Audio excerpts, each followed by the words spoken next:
My name is Elena Brooks. I am 35 years old.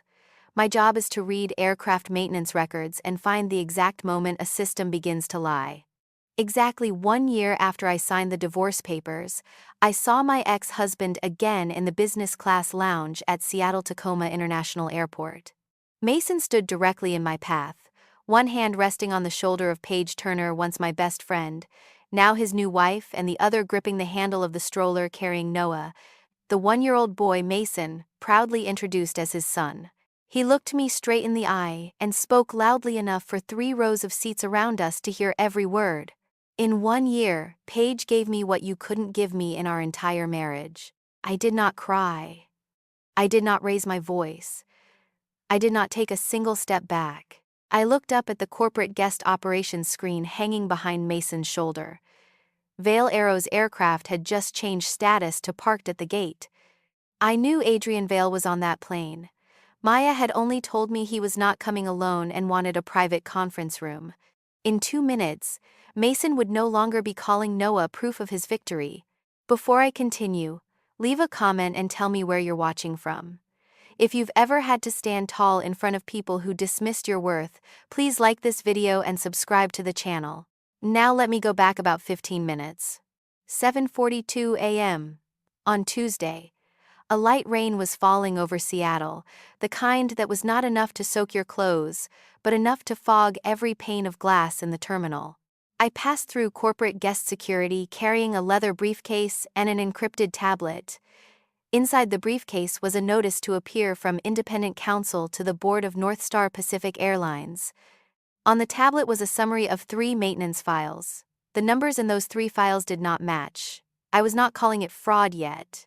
At that point, I was only calling them 3 documents that could not all be true. I had spent 12 years doing one thing: reconciling lines of data no one else bothered to read. People think my job is to sit in front of a screen and add and subtract.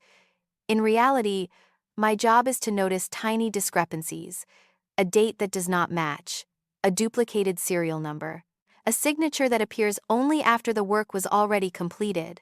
When those signs appear together, the system is hiding something. I am not an engineer authorized to certify an aircraft as airworthy. I do not have the authority to keep a plane on the ground. I only have the authority to read, compare, and report what I find. That morning, I came to the airport because of a maintenance data alert. Not because of Mason, not because of Paige, not because of anything from my old life. North Star was 10 days away from launching a new international route. It was the airline's biggest event in 5 years. Inside North Star, the event was also seen as Mason's final audition for the CEO position. I had just stepped away from the check-in counter when someone called my name. Elena. I knew that voice. I had lived with it for 7 years. Mason Cole, 39, Chief Operating Officer of North Star Pacific Airlines. He wore a tailored navy suit, the kind a man wears only when he knows cameras will be there that morning. Burgundy tie. Employee badge clipped outside his breast pocket, facing forward on purpose. Beside Mason stood Paige Turner. Paige had once been my best friend. She had slept at my house on nights when I cried. She had held my hand in the fertility clinic waiting room. Now she wore a cream wool coat, spotless high heels, and a ring on her left hand that caught the overhead lights. Paige was not standing beside Mason. She was angled slightly to his right, in exactly the position that kept me from walking around them without turning my back on the entire lounge. That was not an accident. Paige had once been a lead flight attendant. She knew exactly how a body could block an aisle. Between them was the stroller. Inside it sat Noah, 1-year-old, holding a blue plastic bottle and staring at the ceiling light. Noah did not know where he was. He did not need to know, and I would not let him become part of this. "What are you doing at the airport?" Mason asked. "Work," I said. That should have been enough. But Mason had not stopped me to ask a question. He had stopped me because he wanted an audience. "Work," he repeated, dragging out the last word. "Of course. In 7 years with you, I never heard you say anything else." Mason raised his voice 1 level. A man waiting in line for coffee turned around. A young woman lowered her phone. "Do you know what your problem is, Elena? You don't know how to build a family. You only know how to turn everything into a checklist: vacations, dinners, even having a child. I stood still. Paige is different, he said. She makes me feel like a man. You made me feel like another item to complete. Paige placed a hand on his arm. Mason, stop, she said. She said it softly enough to sound kind and loudly enough for everyone to hear how kind she was being. I knew the technique exactly. I had watched Paige use it for 10 years. She had just never used it on me before. Then she turned toward me, and her expression changed. Noah turned one last week, Paige said. He's already walking. He can make it all the way across the backyard. She paused. Mason bought us a lake house. $2.1 million. Private dock. Next week, there'll be a feature on North Star's new leadership family. They're taking the photos in our living room. I recorded the number. Not because I was jealous, because that was my job. $2.1 million. I knew what a chief operating officer at North Star earned. I had also read Mason's financial disclosure in our divorce case 1 year earlier, line by line, and signed the settlement based on that disclosure. This level of spending did not match the financial picture Mason had presented in the divorce. I said nothing. There is something I need you to understand. During the last 4 years of our marriage, Mason taught me to believe the problem was me.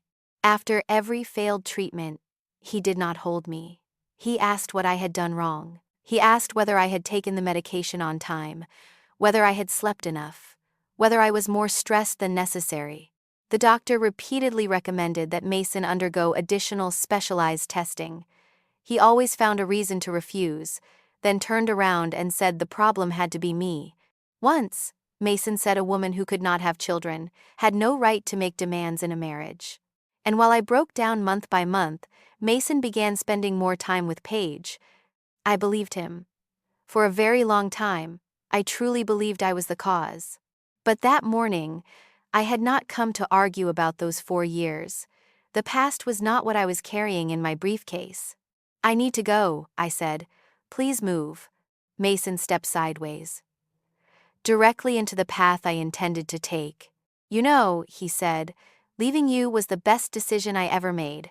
Mason turned his head and looked down at the stroller. Then he looked back at me. I have an heir. You still only have your files. North Star was a publicly traded airline, not Mason's kingdom. But he had started speaking as though the CEO's chair and the entire company belonged to his bloodline. For one very brief moment after that sentence, the entire corridor went silent. A girl sitting near the window looked at me with pity. The man holding the coffee cup turned all the way around. Everyone was waiting for me to do one thing: burst into tears or run. I did neither. I looked down at my watch. Tujuh Simapulu Inatan IM. Then I looked up at the corporate guest operations screen behind Mason's shoulder. Vail Aero's aircraft was parked at the gate. I lowered my hand. Mason, I said. It was the first time I had used his name in that conversation. Hold on to what you just said for 2 more minutes. Mason laughed. He truly laughed, easy and relaxed.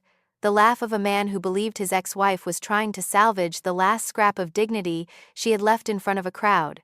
2 minutes, he said. Fine, I have all morning. Paige did not laugh. I noticed that before I noticed anything else. Her smile was gone, and she was no longer looking at me. Paige was staring at the operations screen. Then, very slowly, she turned toward the glass doors leading from the private aircraft reception area into the terminal. Her hands tightened around the stroller handle. Noah pushed the bottle away from his mouth. Paige bent to catch it, but her eyes never left the glass doors. The glass doors slid open. Adrian Vail walked in, followed by a woman in a gray suit carrying a sealed brown envelope. Paige dropped Noah's bottle. The bottle rolled across the granite floor for about 6 feet, then stopped at the foot of an armchair. No one picked it up. Adrian Vail, 44, owner of Vail Aero Leasing, came through the glass doors and stopped about 4 steps away from us. He wore a charcoal wool coat with no tie, and his left hand held a phone with the screen turned off. Behind him came Claire Dunn, his attorney, her hair tied low, wearing a gray suit and carrying a brown envelope. I knew Adrian would be at the airport that morning. That was why I had been summoned. 10 days before the international route launch, Vail Aero's technical team had sent North Star a formal request for explanations regarding several maintenance records. Vail Aero leased 12 aircraft to North Star. After Vail submitted its formal records request for those planes, North Star's board decided to hire an independent firm to conduct a review. That review was my assignment. Adrian was there because of the 12 aircraft. What I did not know was that he had brought another matter with him. Mason turned around. 7 years of marriage taught me to recognize the exact moment Mason changed his demeanor. He adjusted his collar, his shoulders dropped, his chin tucked slightly. The smile remained, but the mockery was gone. It had become the polite smile of an executive standing in front of his largest business partner. He stepped forward and held out his hand.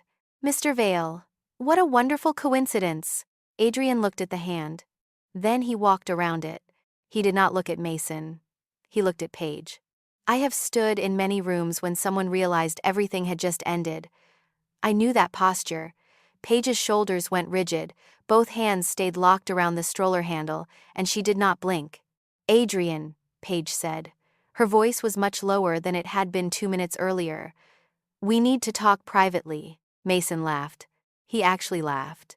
"You two know each other?" he asked, and I could hear the delight in his voice, the delight of a man who had just discovered that his wife had a useful connection. "Paige oversees vendor relations and passenger experience. You must have met during the cabin upgrade project." Small world. No one answered him. Mason should have stopped there. But Mason had never entered a room without reminding everyone of his status. "Before we go inside," he said to Adrian, "let me make the introductions. This is Paige, my wife, and this is Noah, my son." He placed a hand on the stroller canopy. "And the woman standing over there," he said, jerking his chin toward me, "is Elena Brooks, my ex-wife. The board just hired her firm to review our records. Isn't that funny, Mr. Vail? They sent my ex-wife to inspect my company." Adrian said nothing. That silence should have been a warning. Mason treated it like an empty space he needed to fill. "She won't find anything," he continued. "Elena is just bitter. Understandably so. I have a family, a lake house, and investments she never found. In 10 days, the board will announce the successor. I'm fairly sure I know whose name it will be." He turned toward me. "And I have investments you'll never find in the divorce records." The lounge was still noisy. Flight announcements echoed overhead. Suitcase wheels clicked across the floor. I heard that sentence perfectly. "What investments?" I asked. I asked in the tone of someone asking for the time. Mason smiled. He leaned toward me, close enough that I could smell his old cologne, the one I had bought him one Christmas. "Elena," he said, "not everything has to be in my name to belong to me." I did not ask a second question. This is the first thing they teach you in my line of work. When someone has just said something they should not have said, you do not press. A second question tells them you are counting. I let the sentence sit there. But I memorized every word exactly. 1 year earlier, Mason Cole had signed a sworn statement of assets and income in our divorce. I had a copy. That disclosure showed no assets consistent with the lake house and investments Mason had just bragged about. He had also just confirmed that at least some property was not titled in his own name. That was not evidence yet. It was not a confession. A good attorney could turn it into empty bragging in an airport lounge, and the attorney would win. But it was a lead. I had made a living following leads like that for 12 years. Adrian looked at his watch. "Mr. Cole," he said, "we need a private room." "Of course." Mason had recovered his role as host. "If this is about the maintenance files, let me say up front that the issue is administrative variance. My team is handling it.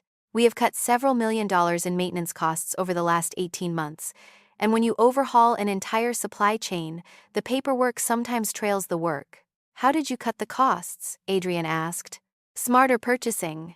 Mason shrugged. "Large corporations charge for the brand, not the part. We moved to smaller, faster, less expensive suppliers. Summit Aero Components, for example. That one decision saved the airline more than the previous 5 cost-cutting programs combined." My expression did not change. On the tablet inside my briefcase, The second line of the summary of the 3 conflicting maintenance files contained a name: Summit Aero Components. Adrian's expression did not change either, but he looked at Mason 1 beat longer than necessary. "Let's go inside," he said. We were shown into a small North Star conference room at the end of the lounge corridor. Long wooden table, 8 chairs, a wall-mounted screen displaying the airline's logo. Before we went in, the nanny who had come with Paige approached the stroller. She took Noah to a quiet family area about 100 feet away. The stroller rolled through the doorway without Noah looking back. The nanny picked up the bottle and carried it with her. I am repeating this because it matters. From that moment until the end of the morning, Noah was not present in any room I am about to describe. There were 6 people in the meeting. Me, Mason, Paige, Adrian, Claire Dunn, and Maya Chen, my attorney, joining through a secure conference line on the table. I had messaged Maya immediately after Mason blocked me in the lounge. Claire placed the envelope on the table but did not open it. "Before we begin," she said, "I need to state for the record that the contents of this document may not be disclosed outside this room. It concerns a minor. Everyone present must keep this discussion confidential." Mason nodded, completely at ease. "Fine," he said. "If this is about provisions in the lease agreement, I suggest we bring in the airline's legal department." He still believed this was about the planes. Paige spoke first. "Adrian, please." She did not sit down. "This has nothing to do with Mason. Just come outside with me for 5 minutes. "No," Adrian said. "You don't understand what you're doing." "I understand perfectly." His voice did not rise at all. "You promised you would tell the truth before Noah turned 1. Adrian, you've delayed this long enough." The only sound in the room was the air conditioner. I looked at Mason. First the smile disappeared. Then the color drained from his face. Very slowly, Mason turned toward Paige. "What is this?" he asked. No one answered. "Paige, what is this?" Claire pulled the envelope closer, untied the seal, and removed a summary of the results with unnecessary private information redacted. She placed the first page on the table and turned it so Mason could read it. "Mr. Cole," she said, "these results do not say you are a bad father." She pushed the page toward him. "They say you are not Noah's biological father." Mason did not pick up the page. He stared at it as though the contents would not become true if he never touched it. The page bore the logo of a laboratory in Portland, a string of case numbers, and one bold line at the bottom: "Probability that Adrian Vale is Noah's biological father, greater than 99.99%. The middle of the page was redacted. Miss Dunn had blacked out Noah's private genetic data before bringing the document into the room. "This is fake," Mason said. "No, sir," Miss Dunn replied. "Anyone can print a piece of paper." The samples were collected at a licensed facility with the child's mother's written consent. The laboratory is independent of both parties. The chain of custody was fully documented. She spoke as though reading a checklist, neither fast nor slow. "My client has petitioned family court for official testing under court supervision. This document does not replace that ruling." "Then it means nothing." "It means something, miss," Dunn said, "but not what you think it means. At this moment, the acknowledgement of paternity you signed remains legally effective. A private test result does not automatically change that legal status. Family court will decide what happens next." This is a detail I want you to remember, because many people would misunderstand it later. The DNA result did not automatically erase the paternity Mason had acknowledged. Parenting time, support obligations, and Adrian's legal status all had to be addressed by family court. That morning, in that room, the page did exactly one thing. It told Mason that he had been deceived. He turned toward Paige.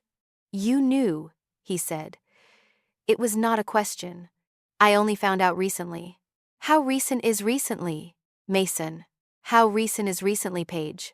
Adrian placed his phone on the table and turned the screen toward Mason. A message appeared with a date in the upper corner. 8 months earlier.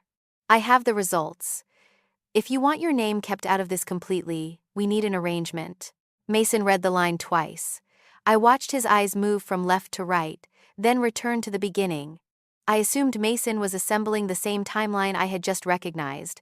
Paige had known the truth since Noah was 4 months old.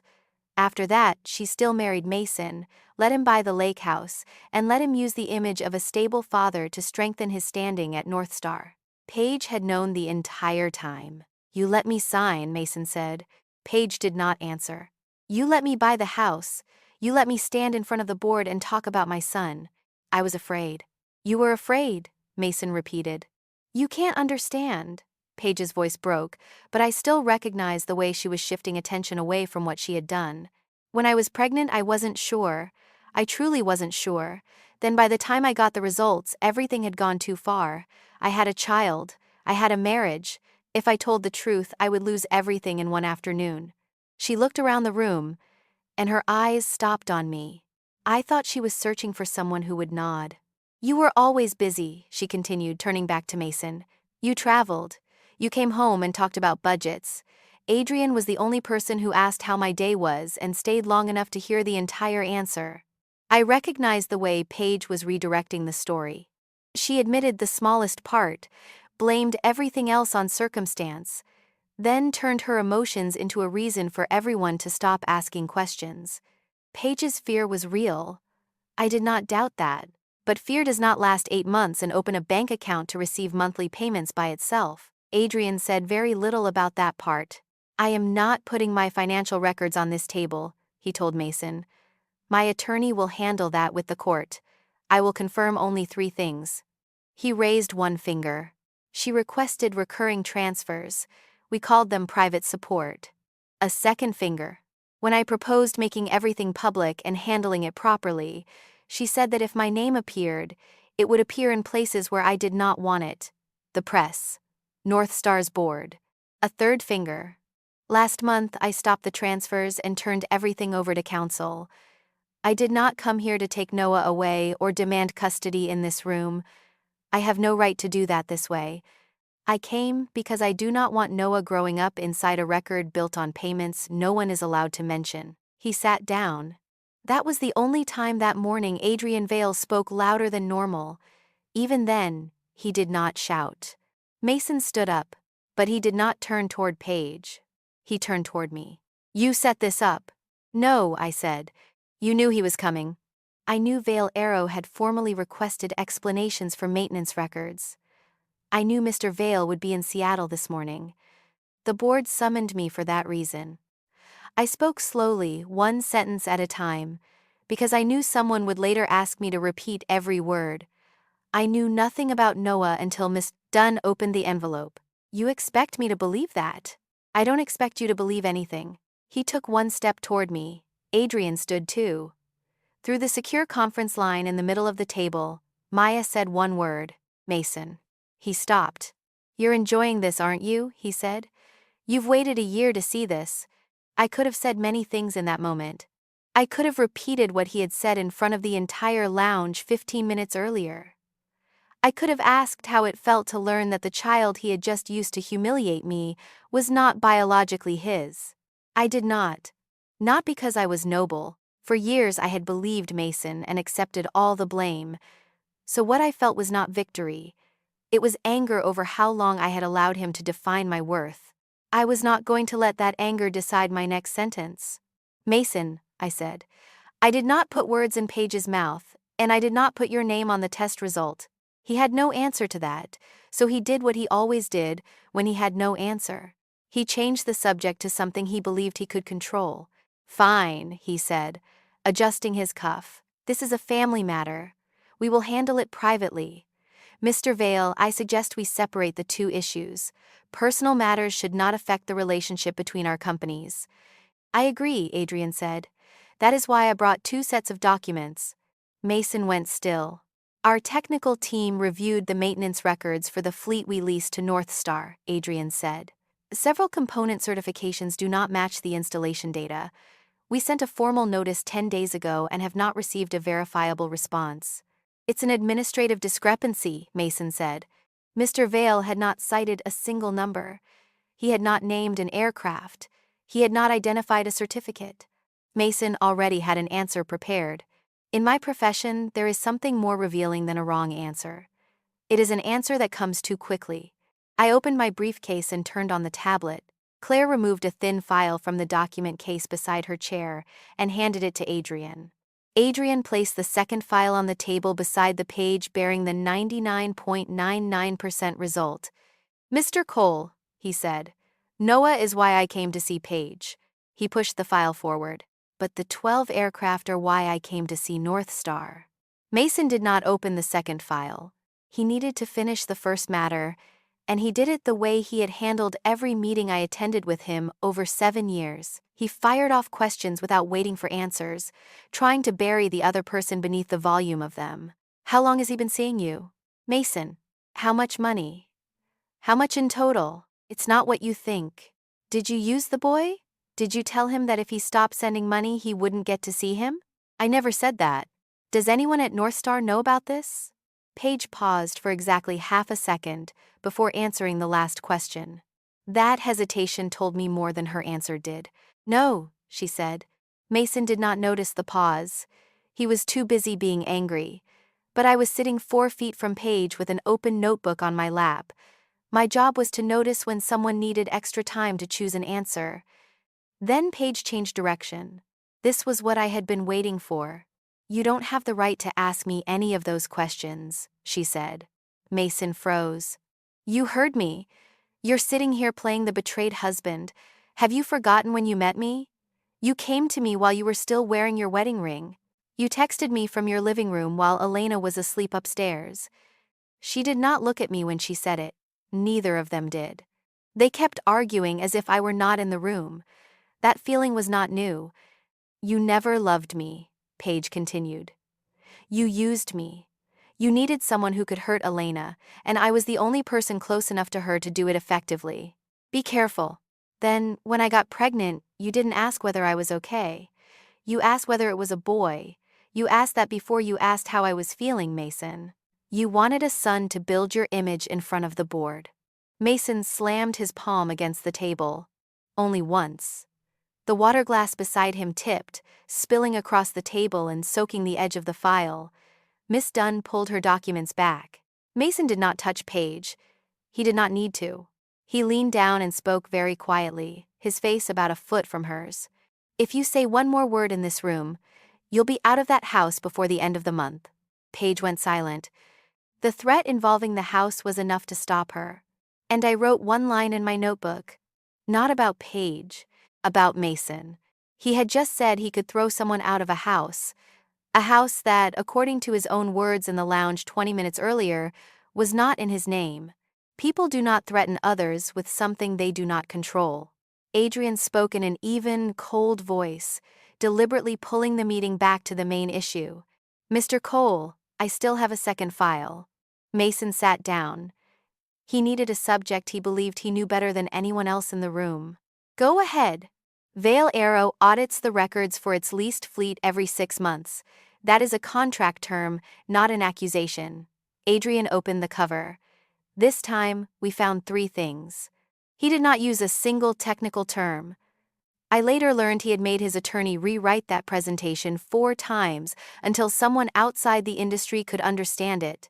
First, there are certificates listing the same manufacturer, the same part number, and the same serial number, but they are being used for components on different aircraft. Data entry error, Mason said. Second, there are certificates with issue dates later than the dates the corresponding parts were recorded as installed on the aircraft. Adrian looked up. That means the current records do not establish that the parts had valid documentation at the time they were installed. Mason said nothing. Third, one of the suppliers appearing in the records is not on Vail Aero's approved distributor list for this fleet. "Which supplier?" Mason asked. He asked in the voice of someone who already knew the answer and hoped he was wrong. "Summit Aero Components," Adrian said. That morning, Summit had appeared through 3 different sources. Mason's bragging, the records I had brought, and Vail Aero's report. 3 sources pointed to the same supplier. That was no longer a coincidence. Summit was vetted, Mason said. North Star has procedures. Suppliers go through capability review, financial review, and certificate verification. No one gets onto our list through the back door. I spoke for the first time since entering the room. Who referred them? The question landed in the middle of the table. Mason turned toward me. Adrian did not. Miss Dunn stopped writing. And Paige, who had been talking nonstop moments earlier, said nothing. She looked down at the table, at the space between her hands. I counted to 4. She still said nothing. That isn't relevant, Mason said. But he answered for her. And that was the answer. Then Mason did something I would be grateful for over the next several months. He decided the way out of the room was to prove how smart he was. Let me tell you something, he began, and I immediately recognized the tone. It was the voice he used in investor meetings. Over the last 18 months, we have cut millions of dollars in maintenance costs. Not by laying anyone off, by fixing a process no one had dared touch in 20 years. How did you reduce the costs? I asked. He looked at me and smiled because he thought I had just handed him a stage. 4 things. Mason counted on his fingers, like Adrian, only faster. 1. We stopped buying through large corporations. They sell a brand, not a part. 2. We eliminated duplicate receiving inspections. 3. We moved to risk-based verification and accepted electronic certificates, instead of holding records until paper copies arrived by mail. He paused. And 4. I don't let minor administrative errors disrupt the operating schedule. The last sentence was for me. Everyone in the room knew it. I wrote it down word for word, not because it insulted me. In less than a minute, Mason had confirmed that North Star had reduced certain receiving inspections, relied more heavily on electronic documentation, and operated under pressure not to let record issues delay the flight schedule. Electronic certification was not the problem. The question was whether North Star had preserved enough verification of source, signature, and revision history. He thought he was telling a success story. I heard the exact conditions that could weaken record controls. I lowered my phone beneath the table and sent Maya 4 short requests. Send a data preservation notice to North Star today.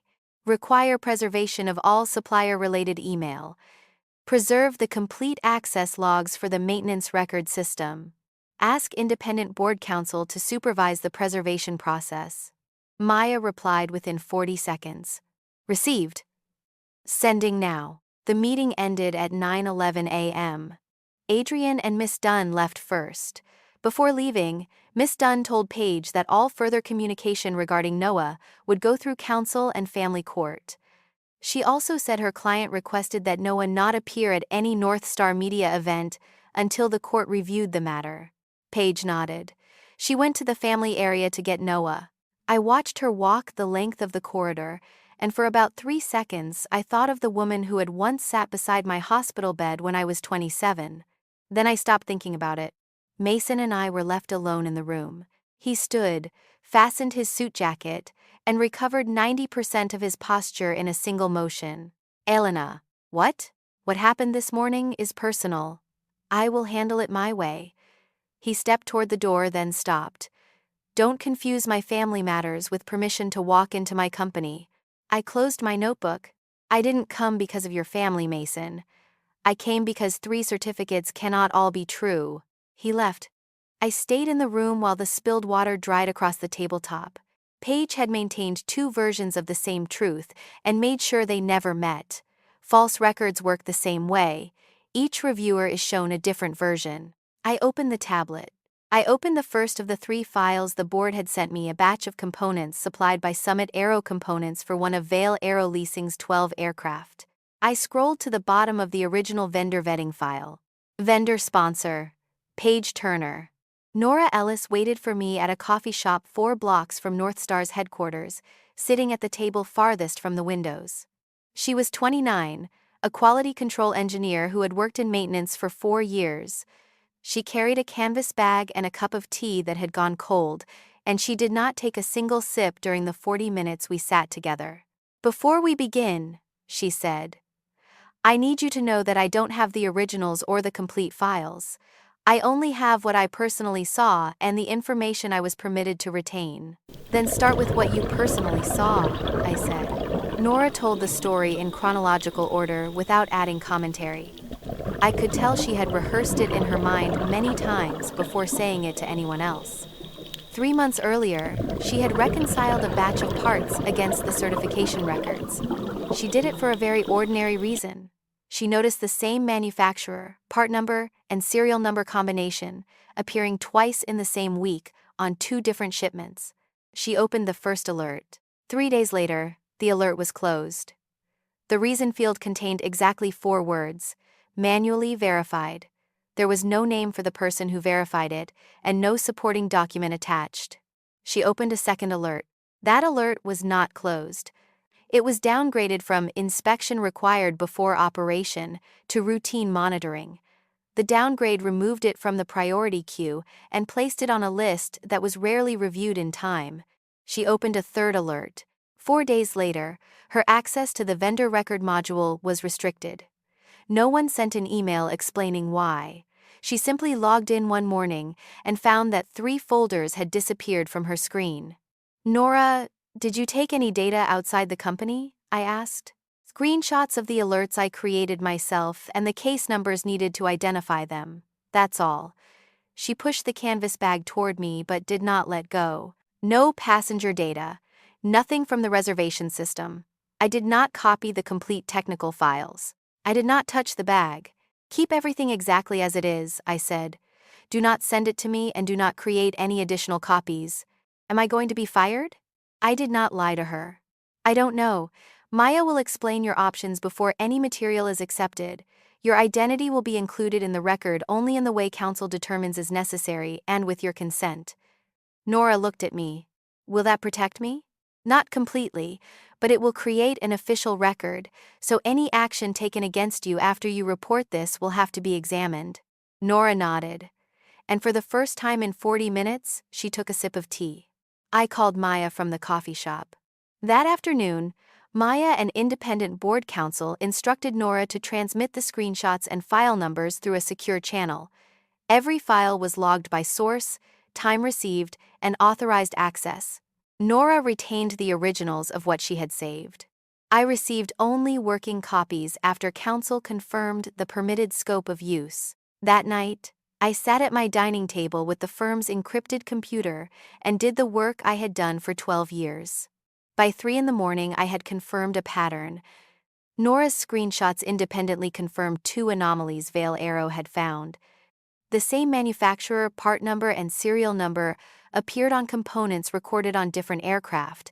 Some certificates had not been uploaded until after the dates the corresponding parts were recorded as installed.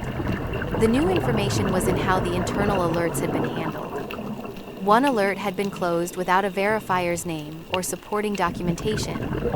Another had been downgraded. After the third alert, Nora's access had been restricted without written explanation. I did not write the word fraud anywhere in my preliminary report. I wrote a different sentence. One Maya later told me helped the report survive when Mason tried to turn it into a personal attack. This is a sequence of data that cannot all be true, because that was all I knew for certain at the time. I did not know who had done it. I did not know why. I only knew the conflicting data had to be preserved and independently verified. Mason struck back on Thursday morning. He did not call me. He sent a 2-page memorandum to the entire board, and I received a copy at 10:15 through independent counsel, forwarded in accordance with procedure. The memorandum was extremely well written. I had to give him that. It did not say I was lying. It simply stated facts in a carefully arranged order.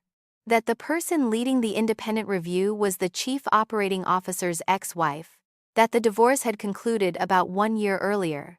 That on the very morning the review began, a serious personal dispute involving the chief operating officer's family had erupted at the airport in the reviewer's presence. That while employed by North Star, this person had repeatedly disagreed in writing with operations over inspection timelines. That 10 days before an event attended by investors and the press, the airline could not accept the reputational risk of a review burdened by an obvious conflict of interest. Conclusion: the board should replace the reviewing firm. Not one sentence was fabricated. That was precisely what made it dangerous. The board met that afternoon by secure conference call. I was not allowed to join the discussion. I sat in Maya's office and waited. Rachel Kim was the person who kept me on the assignment. She was 53, an independent board member, and I had met her only twice before. In the minutes sent to me afterward, her statement consisted of 3 sentences. A conflict of interest is something to be managed, not something to be used to erase evidence. If we replace the reviewing firm now, the first question any regulator will ask is why. And when the request for replacement comes from the executive who controls the department whose records are being reviewed, we must examine that request with greater caution, not less. The board voted to retain my firm, subject to 5 conditions. I was permitted to collect, reconcile, and present professional findings, but I could not unilaterally conclude that fraud had occurred or determine the operating status of any aircraft. Every action I took in the system had to be supervised by independent counsel. All relevant data had to be backed up and preserved immediately. A second technical team with no connection to me would independently verify every finding.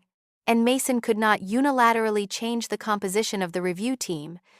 Maya finished reading the minutes, set them on the table, and told me the 5 conditions sounded like a cage. She told me to treat them as armor. The article appeared Saturday morning. It ran on an aviation industry news site I read every morning. The headline stretched across the top of the page. COO's ex-wife uses paternity dispute to sabotage international route launch. The article cited a person familiar with the matter. It mentioned my divorce. It mentioned that I had been at the airport on Tuesday. It named Adrian and suggested I had a relationship with an aircraft lessor that was in a contractual dispute with North Star.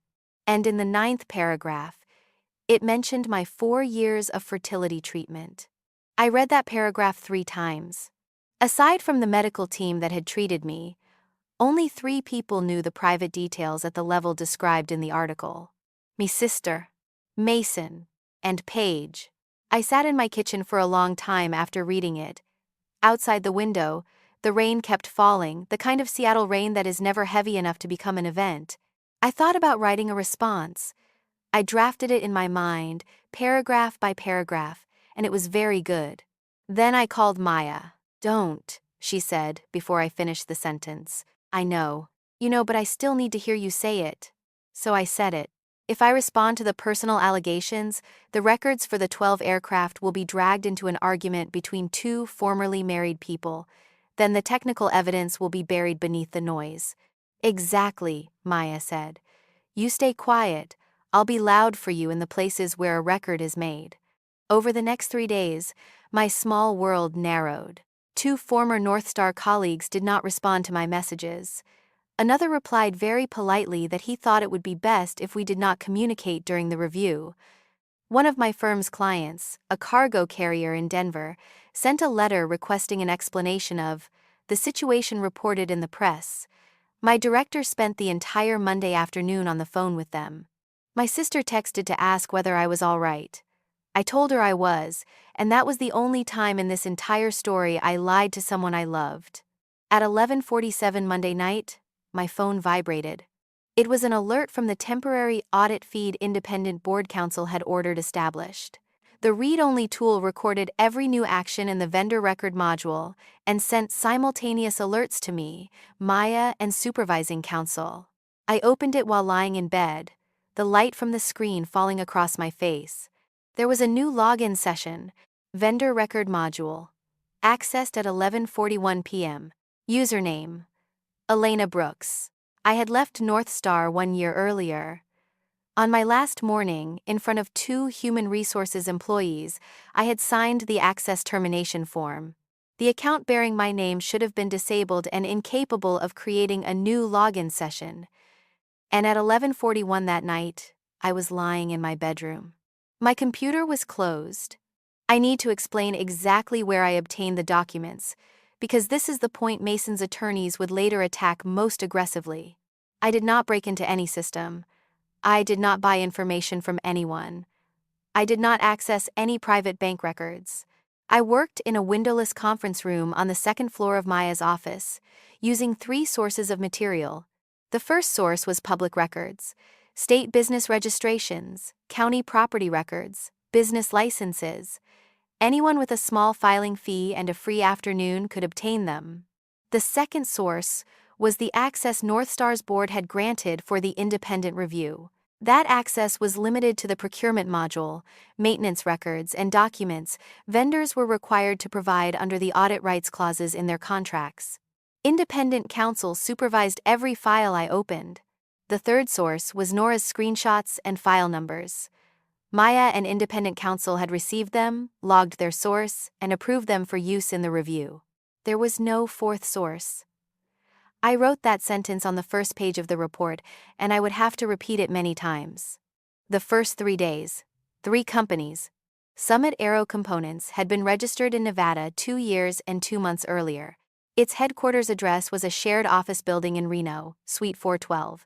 I paid $45 to an address verification service, and they sent me a photograph of the door to Suite 412. It was a door.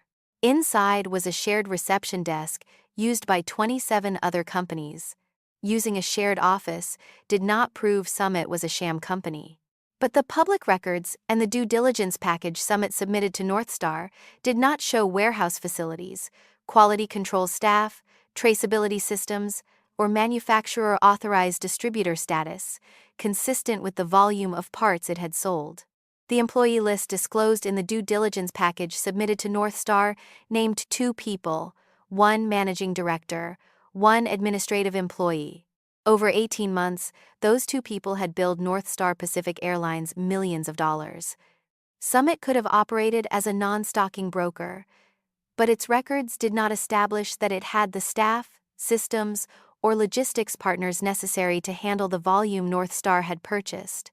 Then I found a familiar name. The vendor vetting file Summit submitted to Northstar identified another Nevada LLC as its parent company. Internal documents described that LLC as part of a family asset structure. One name appeared in the manager field: Judith Cole. I stared at that line longer than necessary. Judith Cole, 64, was Mason's mother. For 7 years she had called me Mason's girl, never her daughter-in-law. At one Thanksgiving dinner, she said directly in front of me that a woman who could not have children should be grateful the family was still willing to keep her. I had remained silent then. Now her name appeared in the ownership structure behind one of the suppliers receiving substantial payments from Northstar. I saved the image, assigned the document a number, entered it in the evidence log, and moved to the next company. That was all I allowed myself to do with that line on that day. Blue Peak Cabin Systems described itself as a provider of passenger cabin equipment and services. Blue Peak's due diligence package had been submitted to Northstar 14 months earlier. The referring employee field listed Paige Turner, who had just been appointed Director of Vendor Relations and Passenger Experience. The package did not show training staff, cabin design specialists, or a subcontractor roster consistent with the services the company had billed. 2 months after Mason approved Blue Peak for Northstar's vendor list, a company called Turner Experience Consulting began invoicing Blue Peak. Turner Experience Consulting had been registered in Washington 9 months earlier with a single member. The invoices described the services as brand experience development, frontline team training, and passenger cabin strategy consulting. According to documents Blue Peak was required to produce when independent counsel exercised the contract's audit rights, total payments to Turner Experience Consulting were $420,000. I compared every invoice with Northstar's internal calendar. 4 training programs listed on the invoices had no participant rosters. 2 others were recorded as taking place on days when the flight attendant group was attending mandatory training conducted by another provider. No deliverables were stored in the system, no training materials, no presentation. Horizon Technical Supply was the third company, and it took the most time because nothing about it stood out on paper. That was exactly why Horizon's small invoices were so easy to overlook. Horizon billed for many small shipments. No single shipment was large enough to trigger an additional approval threshold. Then I found 6 invoices issued on the same day for the same group of parts. Each invoice fell just below the amount requiring another level of approval. Together, their total exceeded that threshold. I did not call it deliberate invoice splitting. I wrote that it was a pattern requiring verification. Then I began comparing waybill numbers. 2 shipments 7 weeks apart carried the same waybill number. One shipment was recorded as delivered on March 12, but Northstar's receiving log showed no shift assignment, gate entry, or scan transaction on that date. And 4 shipments appeared in the payment system but nowhere in the receiving data. The goods had been paid for. The goods had never been recorded as arriving. Over the next several days, independent counsel required all 3 vendors to produce limited ledgers and supporting documentation for the amounts Northstar had paid. I was permitted to review only documents whose sources had been logged and formally placed within the scope of the review. Thursday morning, I drew the entire structure on a whiteboard for Maya, independent board counsel, and 2 members of the second technical team. I used solid arrows for transactions supported by documentation. I used dashed lines for ownership or management relationships that were not enough, by themselves, to establish the flow of funds. Northstar paid 3 vendors. Blue Peak transferred a total of $420,000 to Turner Experience Consulting. Documents provided by Summit showed a $640,000 transfer to Cedar Vale Residential LLC, which then moved into the escrow account for a real estate transaction. The entity behind Summit was managed by Judith Cole. I did not yet have a basis to say Judith knew the purpose of every transaction. I also did not have a basis to say that all the money Northstar paid had been stolen. Then I wrote 3 numbers beneath the diagram, and I spent more time explaining those numbers than I had spent drawing the entire chart. $11.8 million. This was the total value of invoices requiring verification. It was not the amount stolen. It was the amount for which we could not yet confirm that real goods or services had been received. $4.6 million.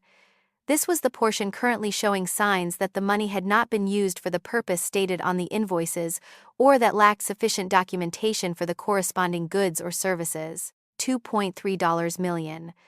This was the estimated value of personal or related party benefits from transactions we could presently trace. The third number was included within the second. They were not to be added together. Are you certain about those 3 numbers? Independent counsel asked. I am certain about the first, I said. The second and third are supported estimates, and I will identify them as estimates in every document. Counsel nodded. Identifying the entity holding title to the house took exactly 40 minutes. King County property records are public. The lake house was titled to Cedar Vale Residential LLC, formed 7 months earlier and 2 months before the sale. Purchase price: $2.1 million. The property records did not reveal the source of the down payment. That source appeared in the ledger and wire confirmation Summit produced under the audit rights clause.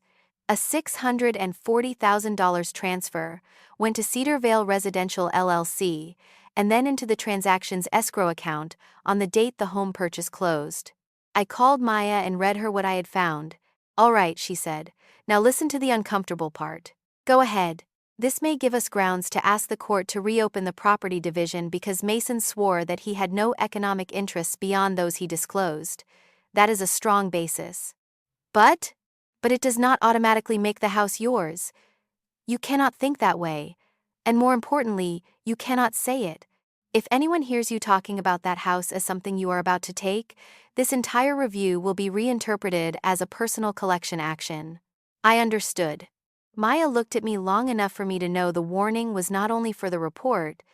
At 3:22 that afternoon, while the second technical team was independently checking the Horizon records, the monitoring system issued a second alert.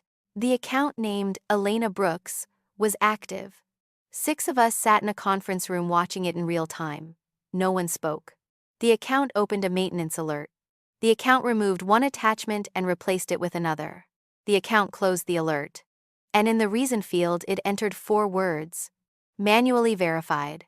I stood up from my chair. Because those were the exact same 4 words that had closed Nora Ellis's first alert 3 months earlier, before I even knew Nora existed. Not a similar phrase. Those 4 words, in that order, with the same capitalization in the notes field. The same account or the same operating process had been in use for at least 3 months. We still did not know who was controlling it. The technical team traced the login session. I had prepared myself for an overseas proxy server. That was what I usually encountered: layers of concealment. A meaningless address, and weeks of work to move one step farther. There was no concealment at all. According to North Star's network allocation map and access point logs, the session originated from the internal network range assigned to the 11th floor. The executive offices, 2 days remained before the international route launch. I want you to keep that number in mind throughout this section, because everything that happened next was compressed into that window. We did nothing with the 11th floor network address that night. Maya would not let us act based only on a network range. The network range only shows that the session passed through the area North Star assigned to the executive network, she said. It does not identify a specific device, much less a specific user. If you name someone now, you will be the one getting sued. So I went back to doing what I was authorized to do. I took the invoice lists from the 3 vendors and placed them beside the fleet's maintenance schedule. This is the part of the work no one makes movies about. 2 data tables, a split screen, and 7 hours. By 4 o'clock Wednesday morning, I had a list. 41 component record items, spread across 12 aircraft, whose source and traceability could not be fully verified from the available data. All 12 aircraft were owned by Vail Aero Leasing and operated by North Star under lease agreements. I did not say the 41 items involved counterfeit goods. I did not say the parts had failed. I did not say they were dangerous.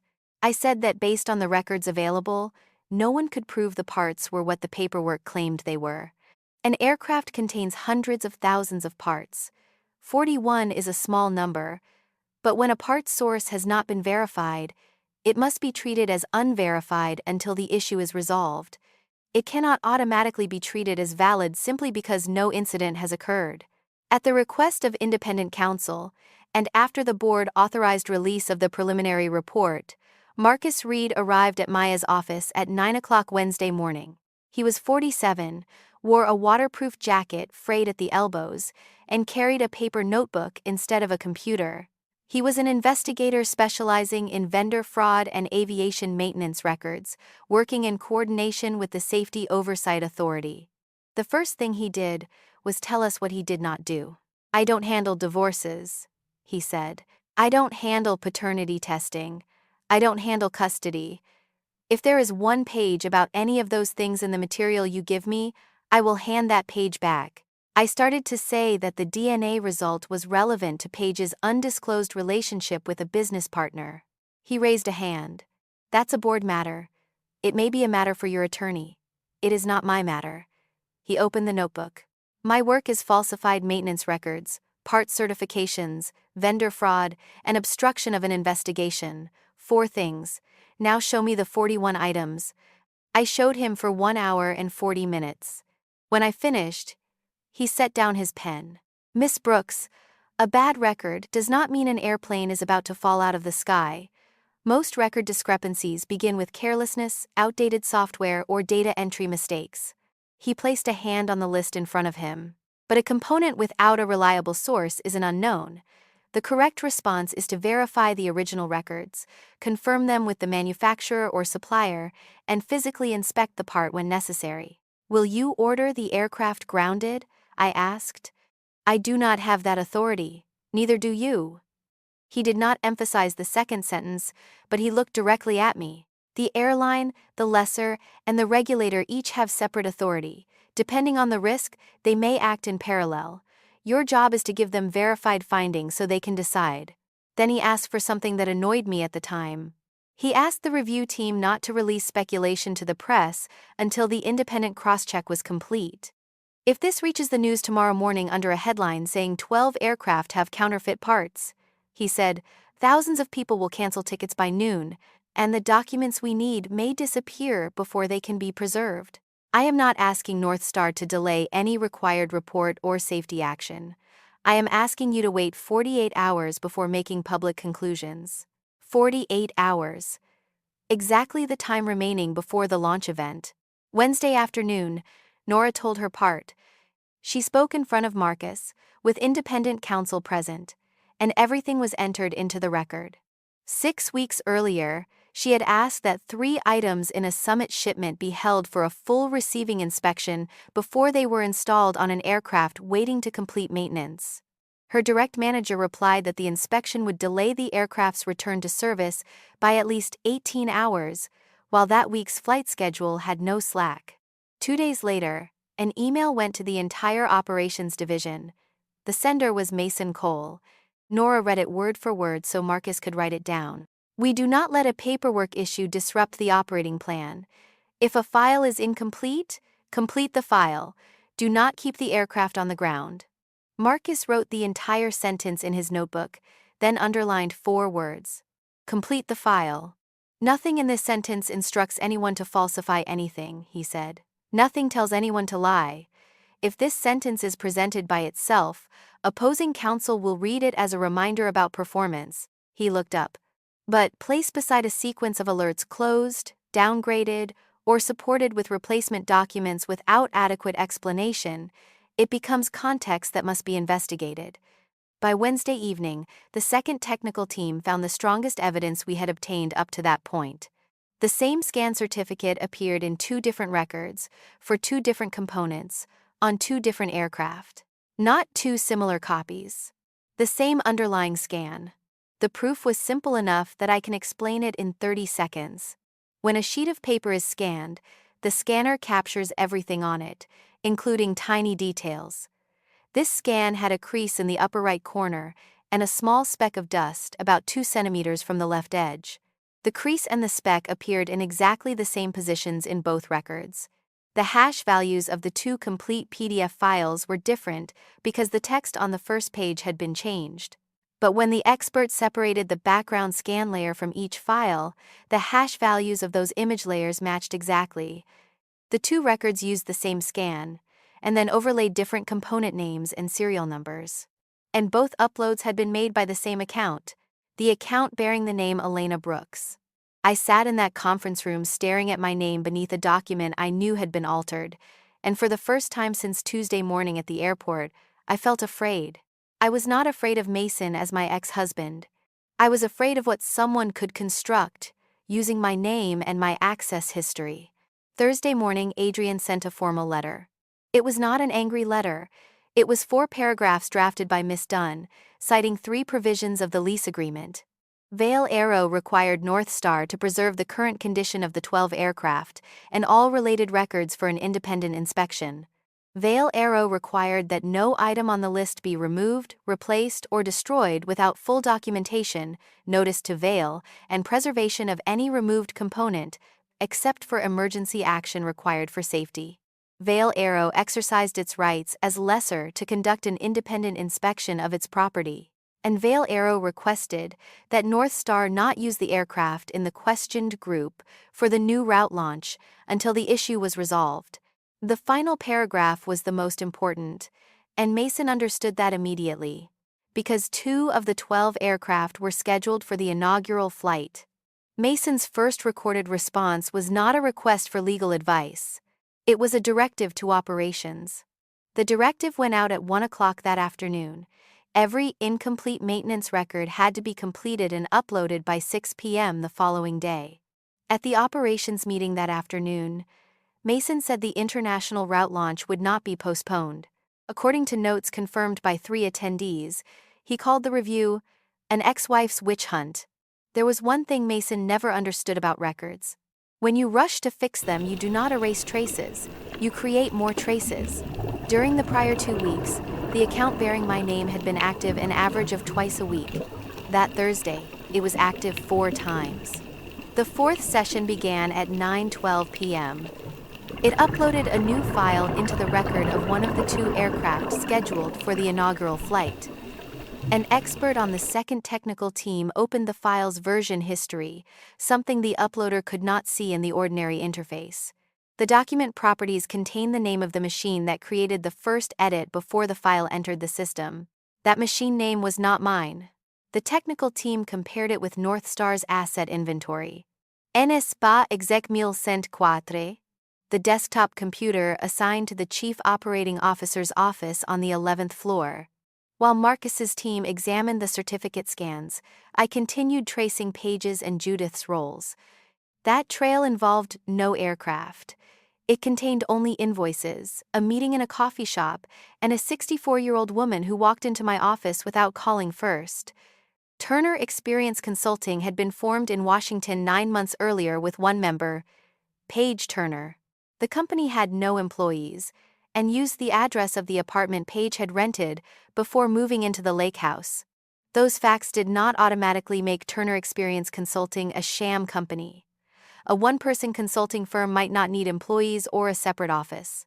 The problem was that the records did not establish that the company had performed $420,000 worth of services. Over 7 months, Turner Experience Consulting received a total of $420,000 from Blue Peak Cabin Systems. The invoices described frontline team training, passenger cabin strategy consulting, and brand experience development. But North Star's system contained no corresponding participant lists, training rooms, or deliverables. Some programs were recorded as occurring on days when the flight attendant group was in mandatory training conducted by another provider. Then I reviewed the expense support documents Blue Peak was required to provide under its contract audit rights with North Star. I did not access Paige's bank account, or Turner Experience Consulting's bank account. What I saw were documents Turner had submitted to Blue Peak for reimbursement, or to substantiate project expenses. They included furniture invoices delivered to the lake house, rental car expenses, and childcare costs. All were recorded as expenses related to Turner's consulting work for Blue Peak. No document explained how those expenses related to training flight attendants or developing the passenger cabin experience. I need to pause here because this matters to how you understand Paige. Paige was not a mistress standing at the edge of the scheme. Paige was not a victim who had simply been pulled into it.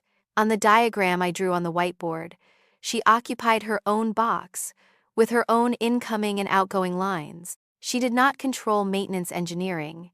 Paige also did not have the expertise to evaluate whether a component certificate was valid. But she was the vendor sponsor. She coordinated and routed initial due diligence packages into the procurement process. Her name appeared in the vendor sponsor field on Summit's file. A system like this requires 2 kinds of people. The first kind creates the money. The second makes the money look legitimate. Paige called me Wednesday afternoon. It was the first time she had called me in 2 years and 3 months. We met at a coffee shop. Maya required a legal assistant to come with me and sit at the next table to take notes. I made that clear as soon as Paige sat down. A legal assistant is documenting this conversation. I want you to know that in advance. All right, she said. Paige confirmed that she had come voluntarily and did not request an attorney for the meeting. She did not look like the woman from the airport lounge 8 days earlier. She wore no makeup. Her coat was wrinkled at the elbows. Elena, I need you to hear me out. I heard all of it. She said Mason controlled everything. She said she had only signed what was placed in front of her. She said she did not know where the money Blue Peak paid Turner came from, only that it was a consulting contract, and that people in positions like hers did similar work all the time. Then, she made an offer. If I withdrew from the review, Paige would sign an affidavit confirming that Mason had concealed assets in our divorce. She would help me ask the court to reconsider the property division. And she would never again mention my infertility to any reporter. The final sentence was a threat wrapped inside a gift. It did not prove Paige had been the source for the article, but it showed that she understood exactly what private information was being used to pressure me. I asked her one question.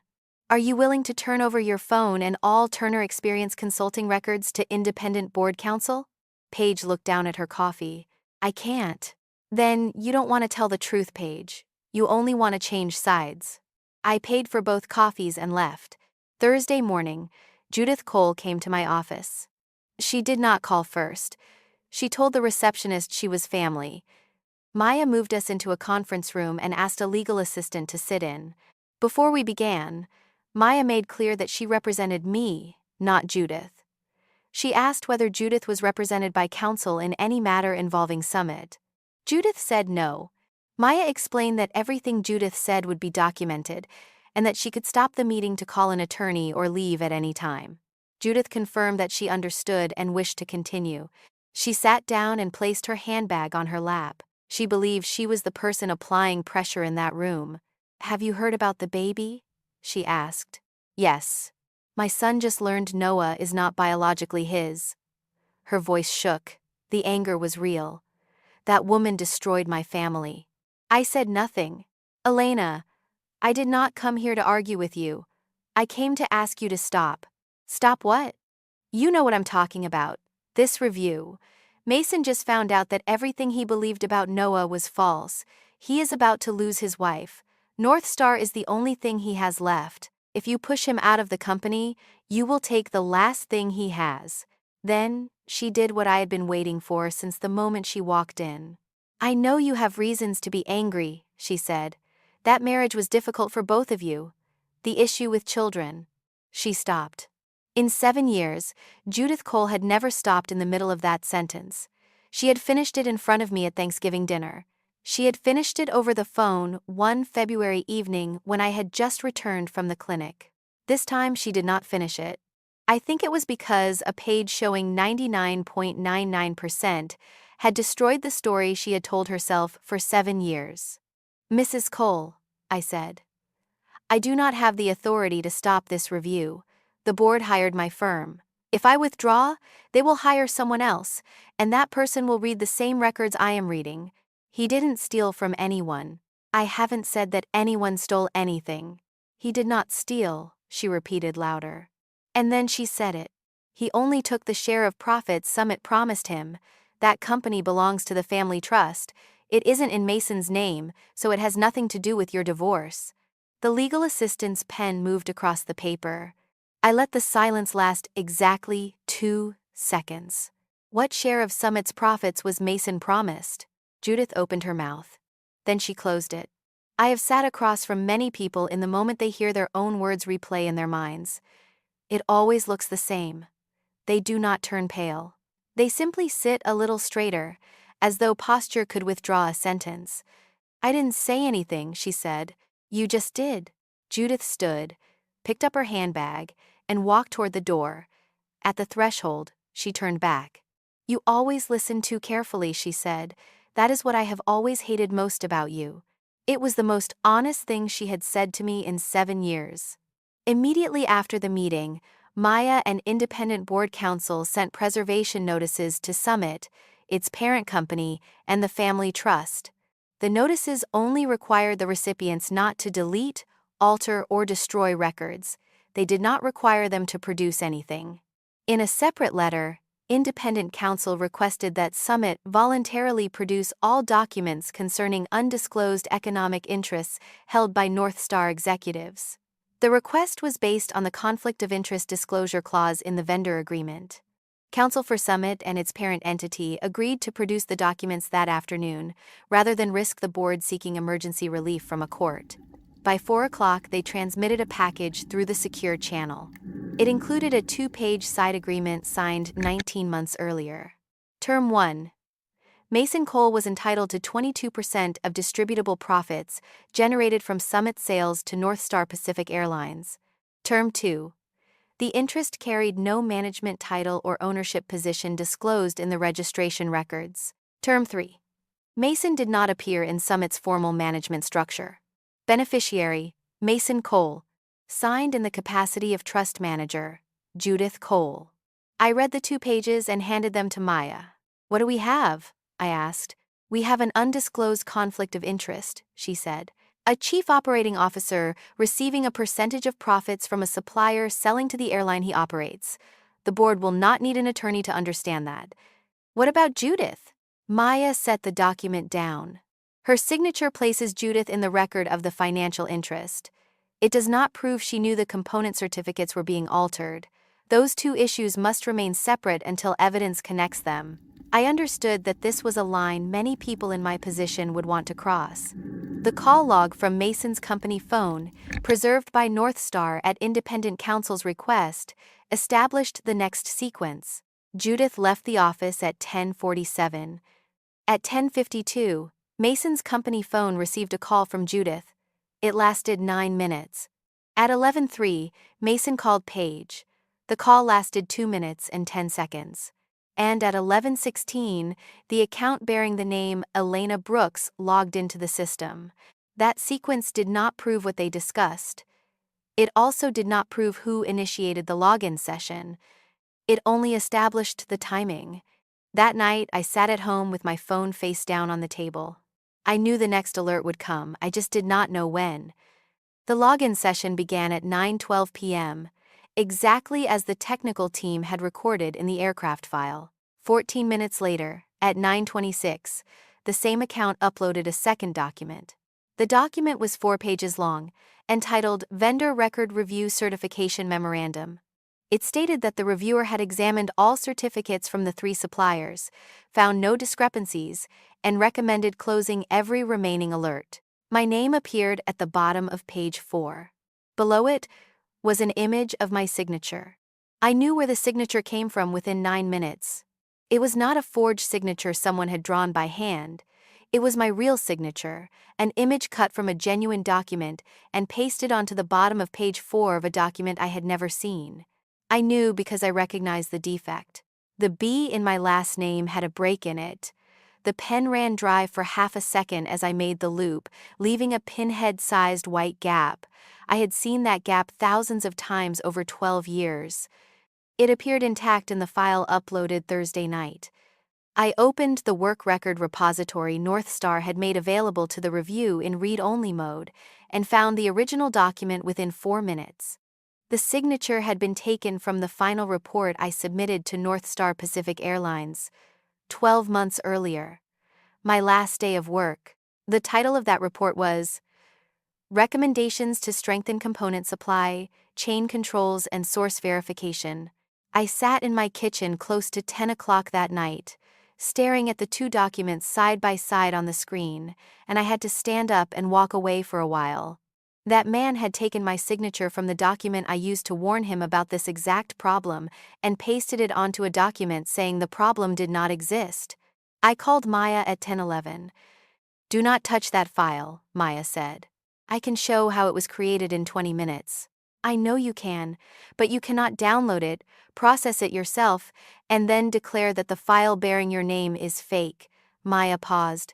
"You can identify the signature and provide the original document. The forensic conclusion has to come from an independent party. Then what do I do?" "You do nothing with that file. I will request that it be preserved." By midnight, Maya had sent 6 formal requests to Independent Board Counsel and Northstar's Information Technology Department. A forensic copy of the file created with a tool approved by Independent Counsel. The complete version history of the file. All metadata, including the field identifying the device that created the first edit. Authentication server logs recording every time an account was issued an access session. Device logs associated with those sessions. And the complete identity and access management lifecycle associated with Elena Brooks, including user accounts, service accounts, owners, permission change history, display name history, and access termination records. The 6th request was the most important. Information Technology produced the responsive documents at 5:40 Friday morning, the day of the launch event. While we were still reading those documents, the second article went online at 6:15. Its headline did not mention the divorce, NOAA, or anything from my private life. It was far more professional, and therefore far more dangerous. Internal data shows review leader previously approved the vendors she now criticizes. The article cited documents reviewed by this publication. It described a 4-page review memorandum. It called the image inserted at the end of the document my electronic signature. In reality, it was not a digital signature backed by an authentication certificate. It was only an image of my signature copied from an old document. The article did not publish the document. It only described it.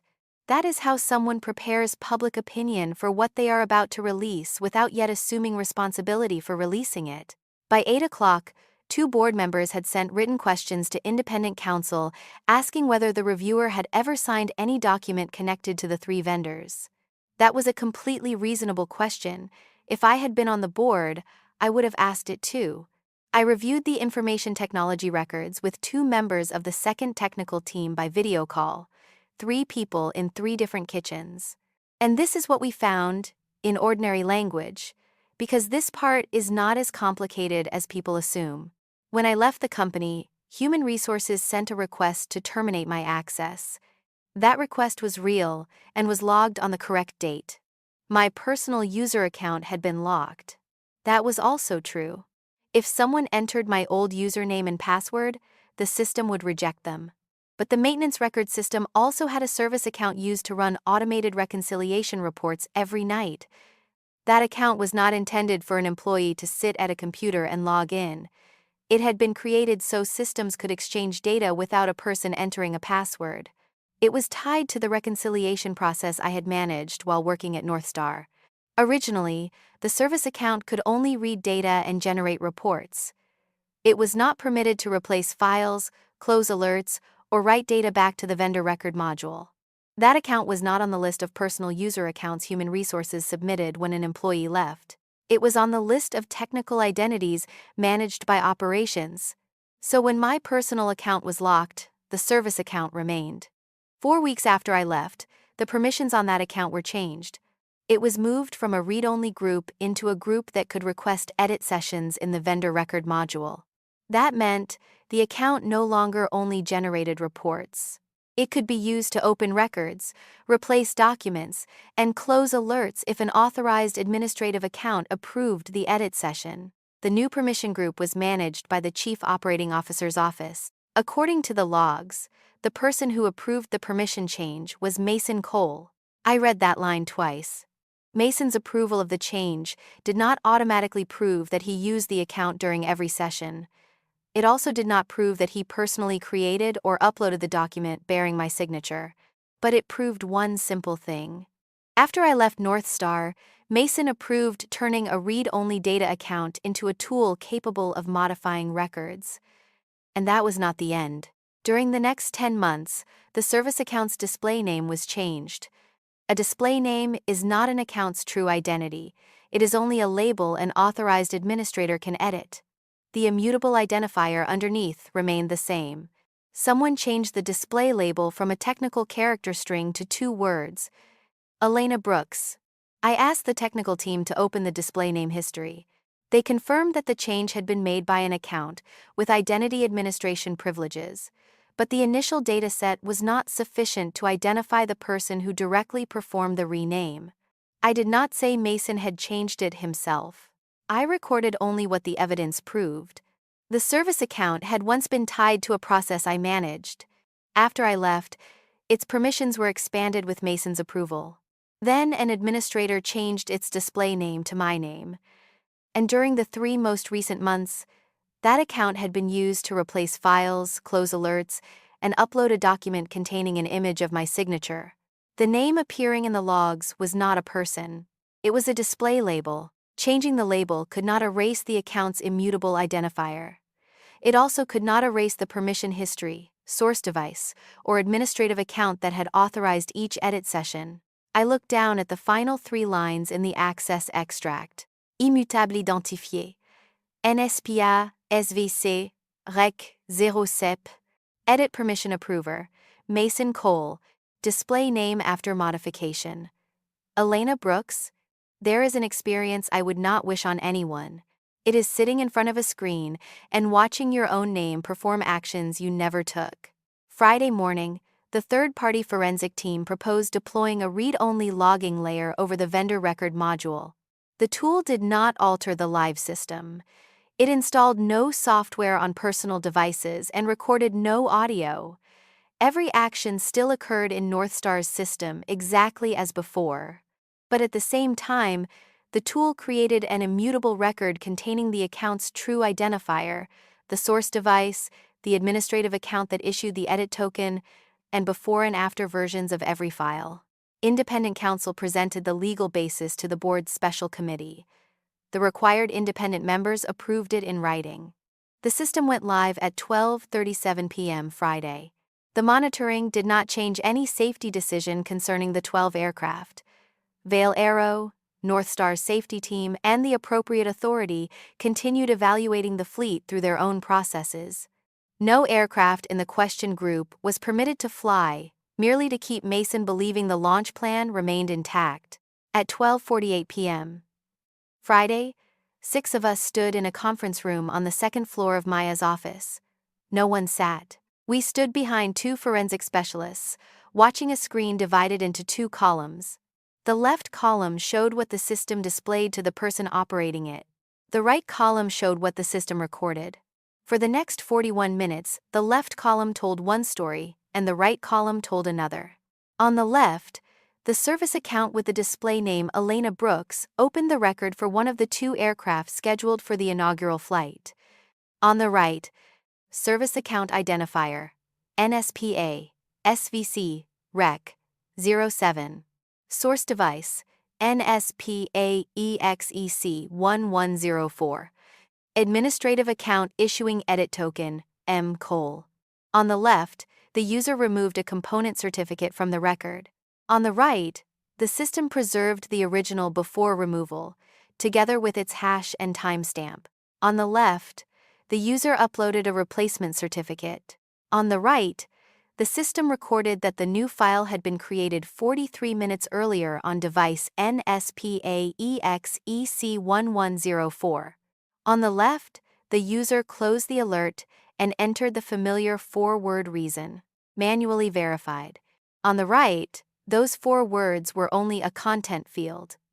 Beneath them were the data the display name could not hide. Service account identifier, NSPA, SVC, Rec. 07. Administrative account issuing token, M. Cole. Source device, NSPA EXEC 1104. Number of actions in session, 23. Status, active. Then, at 1:29 p.m., the system recorded one additional line none of us had expected. Print command. The replacement certificate had been sent to a printer. The printer carried the asset tag assigned to the Chief Operating Officer's office on the 11th floor. Someone using the device assigned to the Chief Operating Officer's office, in an edit session authorized by M. Cole, had modified a record under my name and then sent the document to a printer in that same office.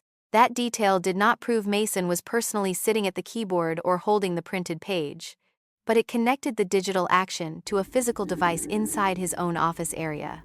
During that same period, a second track was running in parallel. I need to explain exactly where it came from, because this is the easiest part to misunderstand. No one took Paige's phone. No one secretly read anyone's personal messages. Mason and Paige communicated through the company's business messaging application on devices issued by North Star. The retention policy both had acknowledged, when receiving their accounts permitted the company to preserve communications on that platform.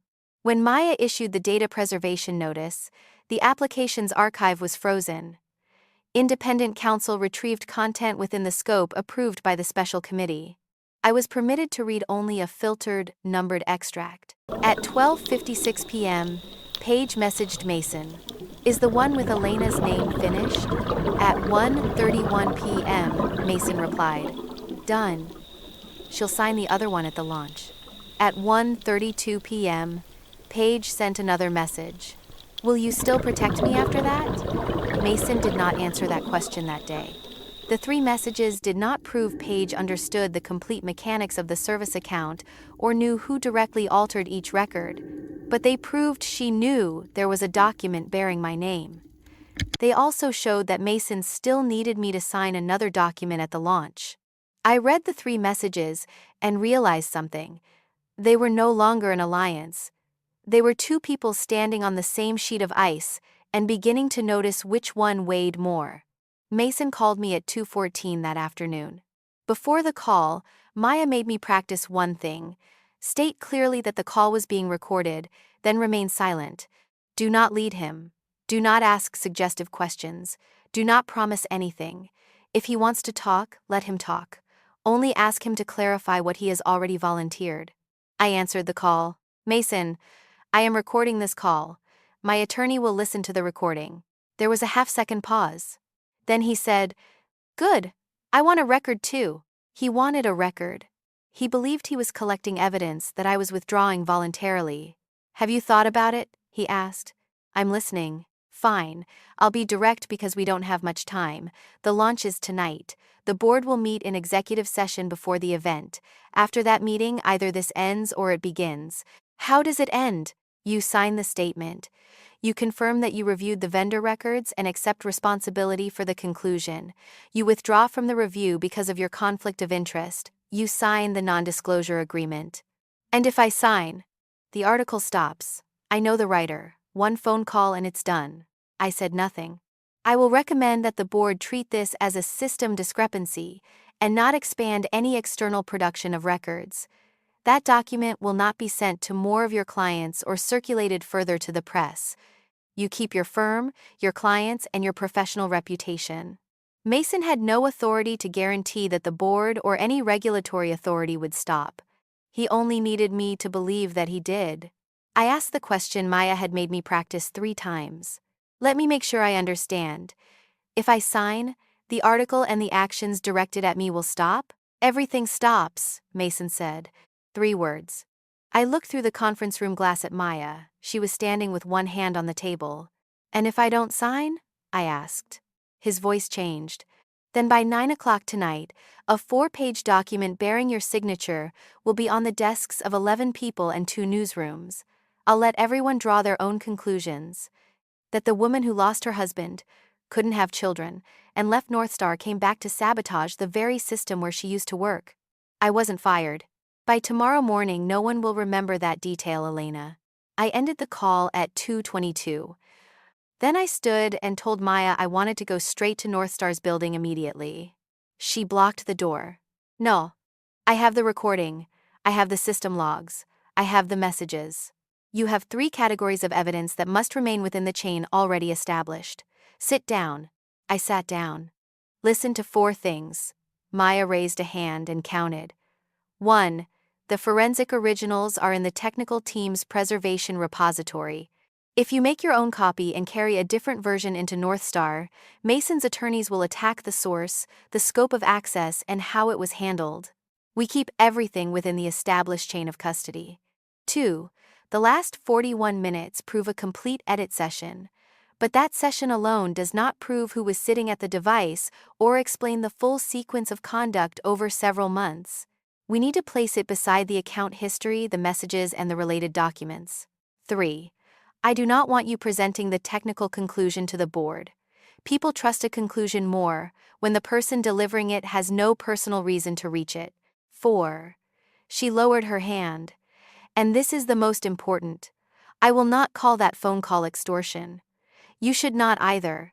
I will say it may be evidence of coercion and obstruction of an ongoing review.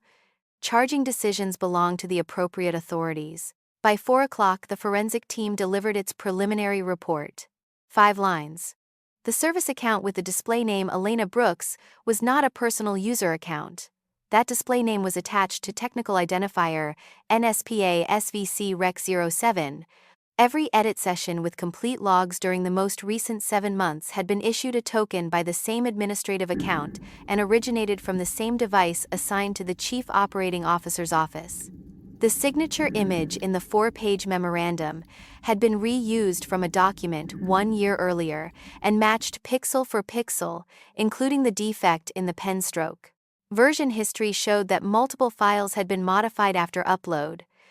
The original versions of those files remained intact in the read-only preservation repository the board had ordered established. I read the final line twice. The originals still existed because 10 days earlier, in a small conference room at the airport, I had sent 4 lines to Maya beneath the table. Now came the difficult part. We had enough basis for the board to suspend the relevant access, preserve devices, and demand an immediate explanation. But we did not yet have Paige's, Judith's, and Mason's explanations recorded within the same attorney-supervised process. We did not need a confession from Mason for the data to matter. But if each person were questioned separately after having time to speak with the others, they could produce better aligned versions. An executive session would place the documents, messages, and their answers into one record before they had a chance to coordinate a new story. I looked at Paige's 3 messages again. She'll sign the other one at the launch. And I realized what I had missed for 2 days. Mason needed me. Not merely silent, he needed my genuine handwritten signature on paper, witnessed by other people. He knew a pasted signature in a file could be challenged. He needed a voluntary act to lock the story into place. That was the only thing he needed that I controlled. And a person who needs something will bring everything else to the meeting himself. I presented the plan to Rachel and independent counsel in 12 minutes. If I had read Mason's plan correctly, he would do 3 things without any prompting from me. He would bring the documents to the launch because he needed me to sign in front of witnesses. He would push for an executive session before the event because he wanted the board to witness my withdrawal. And he would keep Paige nearby because the messages showed she knew about the document bearing my name. Judith and Paige were both scheduled to attend the event, but the special committee and independent counsel would decide who entered the executive session. Paige could be required to attend because her name appeared in the vendor files and her company had received money from Blue Peak. Judith could be invited separately to confirm the 22% financial interest agreement connected to Summit. The plan did not depend on whether the 2 questioned aircraft were permitted to operate. The launch could continue as a media event. Decisions about the aircraft remained with the safety team, Vail Aero, and the appropriate authority. Rachel listened to the entire plan without interrupting once. "Are you sure you can handle it?" she asked. "For the next 4 hours, everyone in that building will think you're a liar." "I've handled it for 10 days, I said. At 4:49 p.m., Maya sent one line to Mason's attorney through the proper channel, with a recorded timestamp. "My client will attend tonight's executive session and is prepared to consider the proposed withdrawal and the documents presented for signature." The response came 41 seconds later. Not from his attorney, from Mason's own phone, sent directly to me. "At last you understand that you've lost." The drafts of the 3 documents arrived at 5:02 p.m. from Mason's attorney's office. The first document was 2 pages. A declaration confirming that I had performed the review, described in the 4-page memorandum, accepted its contents, and assumed responsibility for the conclusion that no discrepancies had been found. The second document was 1 page, a petition to the board's special committee requesting permission for me to withdraw from the independent review because of a personal conflict of interest. Mason's attorney was drafting a document to the board on my behalf even though Mason was not the party that had retained my firm. The third document was 6 pages. A settlement and release agreement containing a confidentiality provision and a waiver of all claims related to the property division in the divorce. The third document was the only one his attorney had drafted carefully. Maya read all 3 in 20 minutes, then called opposing counsel, and read 4 conditions back to him, requiring written confirmation. "My client is prepared to consider signing, not agreeing to sign." My client admits none of the contents of these 3 documents. No document will be effective without Elena Brooks's signature. The settlement agreement will become effective only after every required party has signed. And before signing, my client has the right to present to the board of directors. Opposing counsel agreed to the 4th condition without asking a single question. Maya emailed all 4 conditions immediately after the call. 11 minutes later, Mason's attorney confirmed them in writing. That was the only opening we needed to bring the entire record into the room before I put pen to paper. While Maya worked on the documents, I did my own work. I did not write a speech. I had read enough board minutes in my life to know that the person who brings a speech into a boardroom is the person who loses. A speech requires the audience to believe you. Evidence requires nothing. What I prepared was 8 folders. Not 8 folders organized by subject, 8 folders organized by question. Who benefited from Summit? Where did Blue Peak's money go? Did the Horizon shipments exist? What was the source of the $640,000 down payment? When was the service account given edit privileges? Who approved the change? And when was its display name changed to Elena Brooks? Where did the signature in the 4-page memorandum come from? Who asked me to accept responsibility, and what was offered in return? And finally, What was missing from the records of the 12 aircraft, and what temporary measures had the proper authorities taken? Each folder answered exactly one question with documents, not opinions. Each folder had to stand on its own.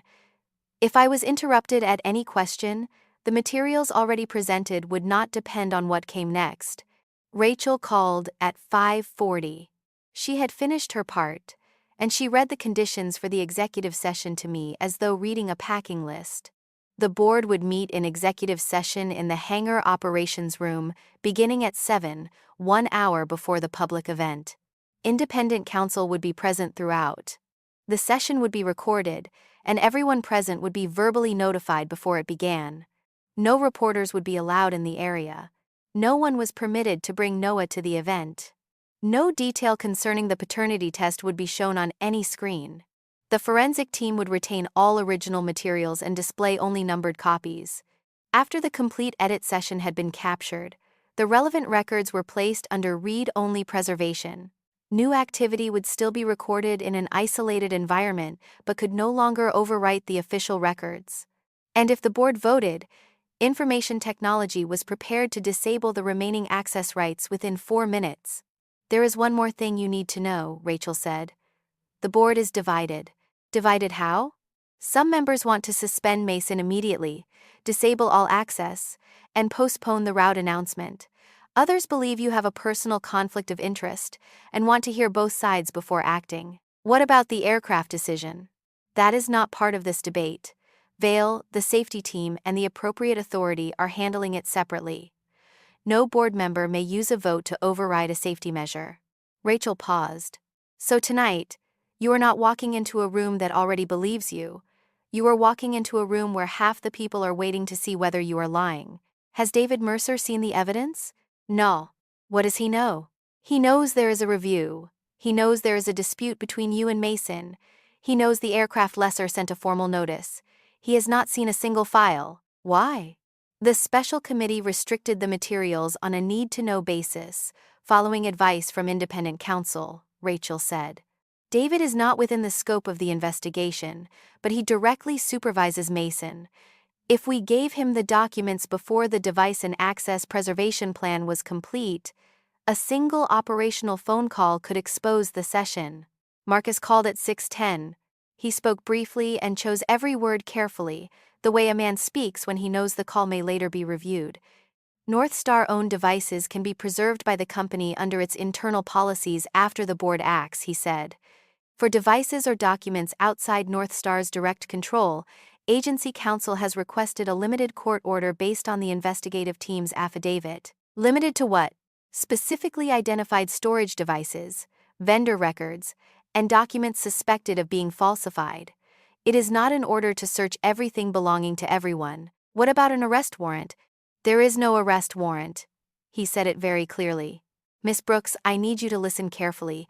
No one is being handcuffed tonight. That is not my decision, not the board's decision, and certainly not your decision.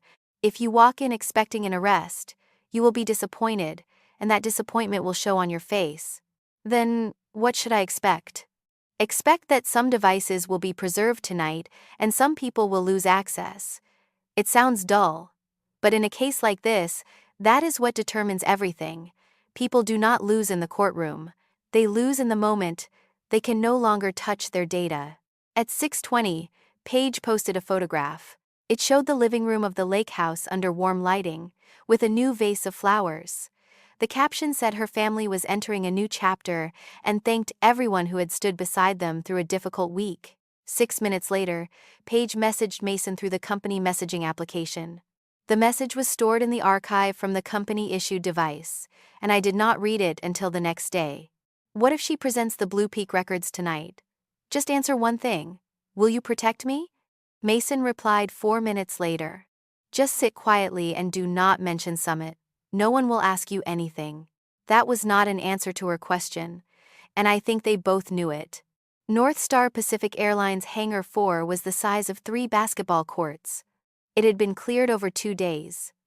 A low stage stood in the middle with a 60-foot backdrop printed with the name of the new route and 2 rows of white-covered tables. Behind the stage, under floodlights, stood an aircraft. I recognized it the moment I came through the door. It was one of the 12 aircraft whose records contained unverified items. It was also the aircraft into whose file a replacement document had been uploaded under my name on Thursday night. The aircraft had been removed from the operating schedule before the event. Its engines were off. There were no passengers, no crew. It was not permitted to leave the hangar until the safety team and Vail completed their review. That night, it was only a stationary backdrop. I stood looking at it longer than necessary. I arrived at 6:47 wearing the gray suit I used for board presentations, carrying one briefcase and nothing else. Maya walked beside me. Adrian was already there, standing with Miss Dunn in the right corner and speaking to no one from North Star. Judith sat in the second row dressed in black, both hands resting on her handbag. David Mercer stood near the stage, laughing with two investors. He was 58, silver-haired, and had not seen a single document from my 8 folders. I watched him laugh and felt something close to pity. Rachel walked past me without stopping or looking at me, and Mason stood at the operations room door, waiting. He wore a navy suit, the same one from the airport 10 days earlier. I did not think that was a coincidence. Paige stood 2 steps away from him, holding a small purse and nothing else.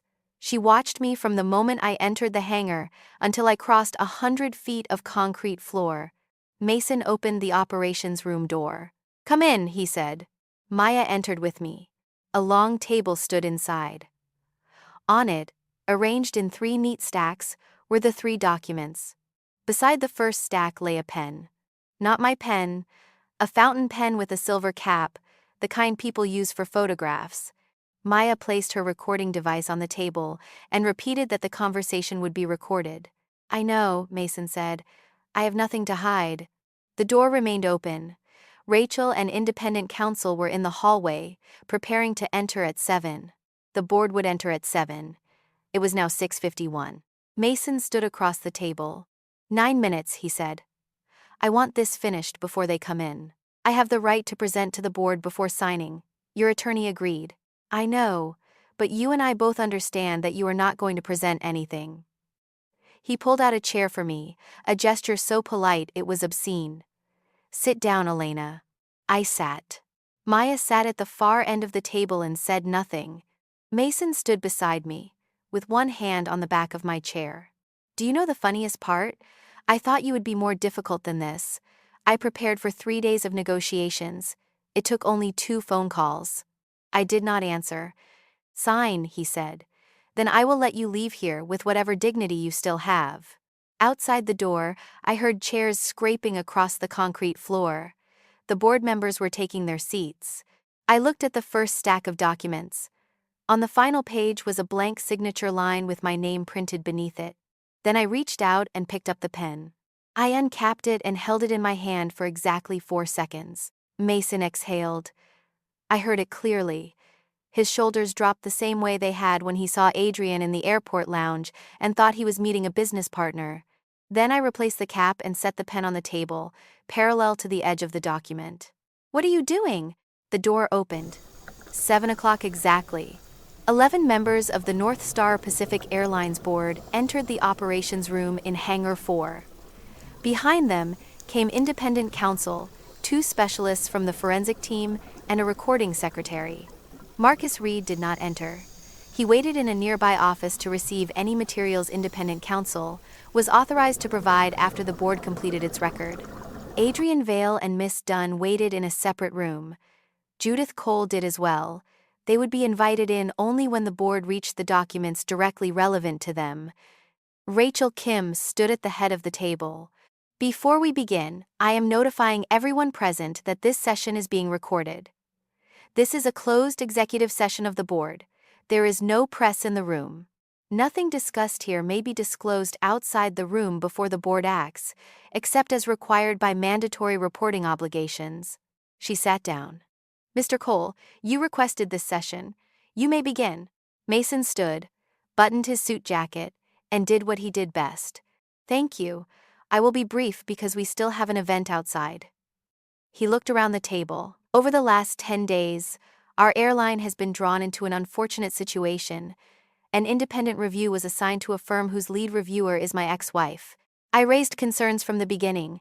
Tonight, Miss Brooks has agreed to withdraw from the review and sign the related documents. I ask the board to note that, close the matter, and allow us to begin the event on time. He sat down. Rachel did not look at him. She looked at me. Miss Brooks, Mr. Cole just said you agreed to sign. Is that correct?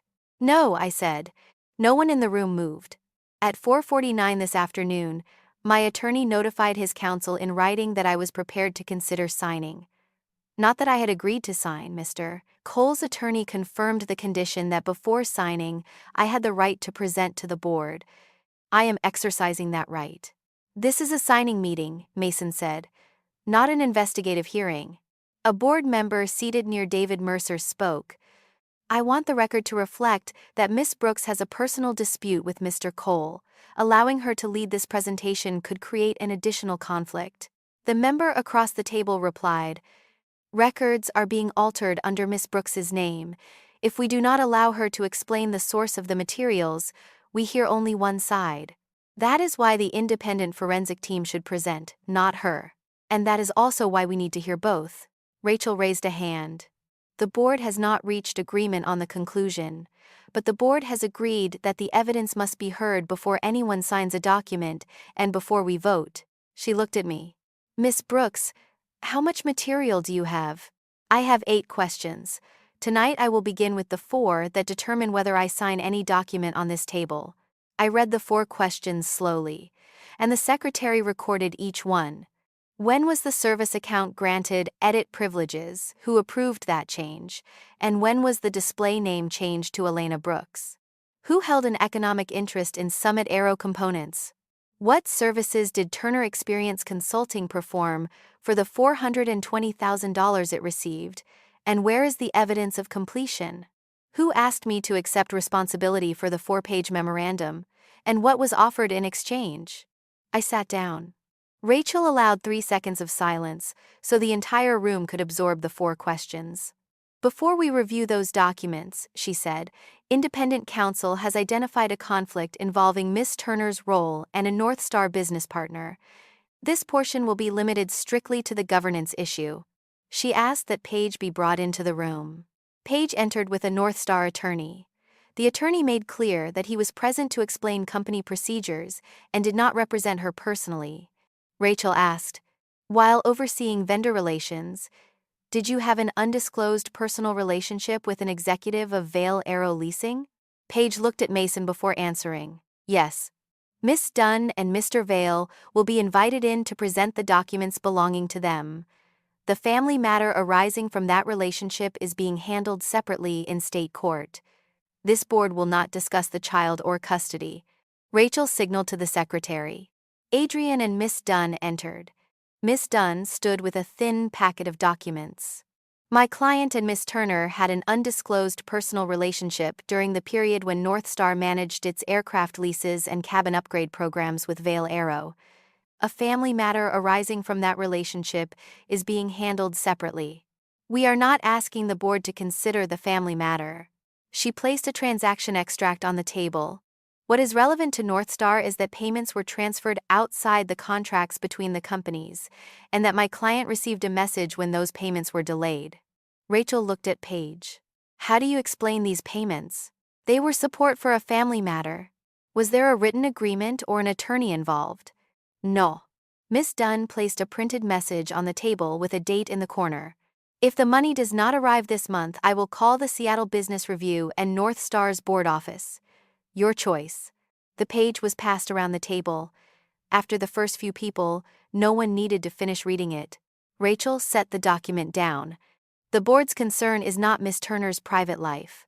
The concern is that someone with authority to sponsor vendors and coordinate due diligence files concealed a relationship with a North Star business partner, received off-contract payments, and used private information to apply pressure when the payments were not made. Miss Dunn and Adrian left after independent counsel confirmed that the document had been assigned an exhibit number, and that was when Mason stood. I had waited for that moment for 2 days, but I was still unprepared for how quickly it came. I want to make clear to the board, he said. I knew nothing about any of this. Paige turned to look at him. Miss Turner concealed a family matter from me for 8 months. She created a consulting company without my knowledge. She accepted money from a business partner without my knowledge. I am as much a victim of this as the board. He was very convincing, but the documents in my briefcase proved otherwise. Paige did not cry. I had expected her to cry. For 2 years, every time she was cornered, she cried. This time, she simply stood straight and addressed the entire table. Mason has a financial interest in Summit. Paige, Mason told me to move Summit's file into the due diligence process. He gave me a prepared package and told me to sign the vendor sponsor field. When I asked why procurement was not handling it, Mason said they would ask too many questions. She is lying to save herself, Mason told Rachel. Mason knew Blue Peak was paying my company. Paige still did not look at him. He told me to create Turner Experience Consulting. He said that if I helped reduce costs for 2 years, I would be placed on the executive team. She paused, then continued. The down payment on the house did not come from our salary account. I do not know the entire source of the money, but I completed the loan application, and I know it was transferred through an LLC. Paige sat down. She had not produced documents in that room to prove each statement. Her words were not the board's conclusion. But they had destroyed Mason's only defense, that he knew absolutely nothing about Summit, Blue Peak, or Turner Experience Consulting. Rachel instructed the secretary to bring in Judith. Judith entered, sat near the door, and placed her handbag on her lap. Summit is a family investment, she said. Completely legal. We invested in that company before it had any contract with this airline. Ma'am, Rachel said, no one here has concluded that your family's investment was illegal. Then why? The board's question is different. Mason Cole is entitled to 22% of distributable profits generated by Summit's sales to North Star. When that interest increases, as North Star pays Summit more, why was it not disclosed? Judith opened her mouth. She turned toward Mason. Mason did not look back at her. Judith Cole, the woman who had sat at the head of every Thanksgiving table for 7 years and always had something to say, sat down without a word. Rachel tapped her pen against the table once. We have now placed the undisclosed conflict of interest and the testimony requiring further verification into the record. She turned toward me. Miss Brooks, do you have documentation for the 8 questions you prepared? I opened my briefcase. 8 folders, numbered 1 through 8, each answering one question. I placed the index on the table. The personal conflicts just presented explain why certain relationships were concealed, I said. They do not explain $11.8 million. That is what the board needs to hear next. The forensic specialist connected his computer to the wall-mounted screen behind me. The screen lit up. The first line appeared in white letters on a black background, each character as tall as a hand. $11,800,000. Total value of invoices requiring verification. Before explaining that number, I did one thing Maya had told me 3 times to do. I clearly limited what the number meant. Members of the board, I need to state 3 things before I present this material, and I ask that the secretary enter all 3 into the record. First, not every invoice included in this number has been proven fraudulent. Second, not all of the $11.8 million was stolen. Some of it almost certainly represents legitimate transactions for real goods. Third, my report does not conclude that anyone committed a crime. It identifies amounts requiring verification and flows of money inconsistent with their stated purpose. Naming the conduct is the responsibility of investigators and the courts. A board member near the middle of the table asked a follow-up question. Then what is the real number? I don't know yet, I said. And anyone who tells you they know the exact real number tonight is selling you something they do not have. He nodded and leaned back. Folder 1. Summit Aero Components. I let the forensic specialist advance each page, and I spoke in language anyone in the room could understand, including board members who had never read a maintenance record. Summit had been registered 2 years and 2 months earlier. Its address was a shared office in Reno, Suite 412, using the same reception desk as 27 other companies. Using a shared office did not prove Summit was a sham company. But the due diligence file did not show warehouse facilities, logistics partners, quality control personnel, or traceability systems consistent with the volume of parts Summit sold to Northstar. The disclosed employee list named 2 people. Over 18 months, Summit invoiced Northstar Pacific Airlines for millions of dollars. The next page showed quarterly invoice value. The gray bars represent the value Summit invoiced to Northstar. The arrows below mark occasions when operations changed the procurement process, replacing a preferred supplier, shortening the due diligence period, or approving an exception. After several of those changes, invoice value increased. The chart did not prove the changes caused the increase, but it showed the board that 2 things occurred during the same period and required explanation. It was a passive investment, Mason said. Independent board counsel spoke. Mr. Cole, no one has asked you about an investment. Do you want the record to reflect that you hold an economic interest in Summit? Mason did not answer. The final document in the folder was the 2-page side agreement signed 19 months earlier. Term 1.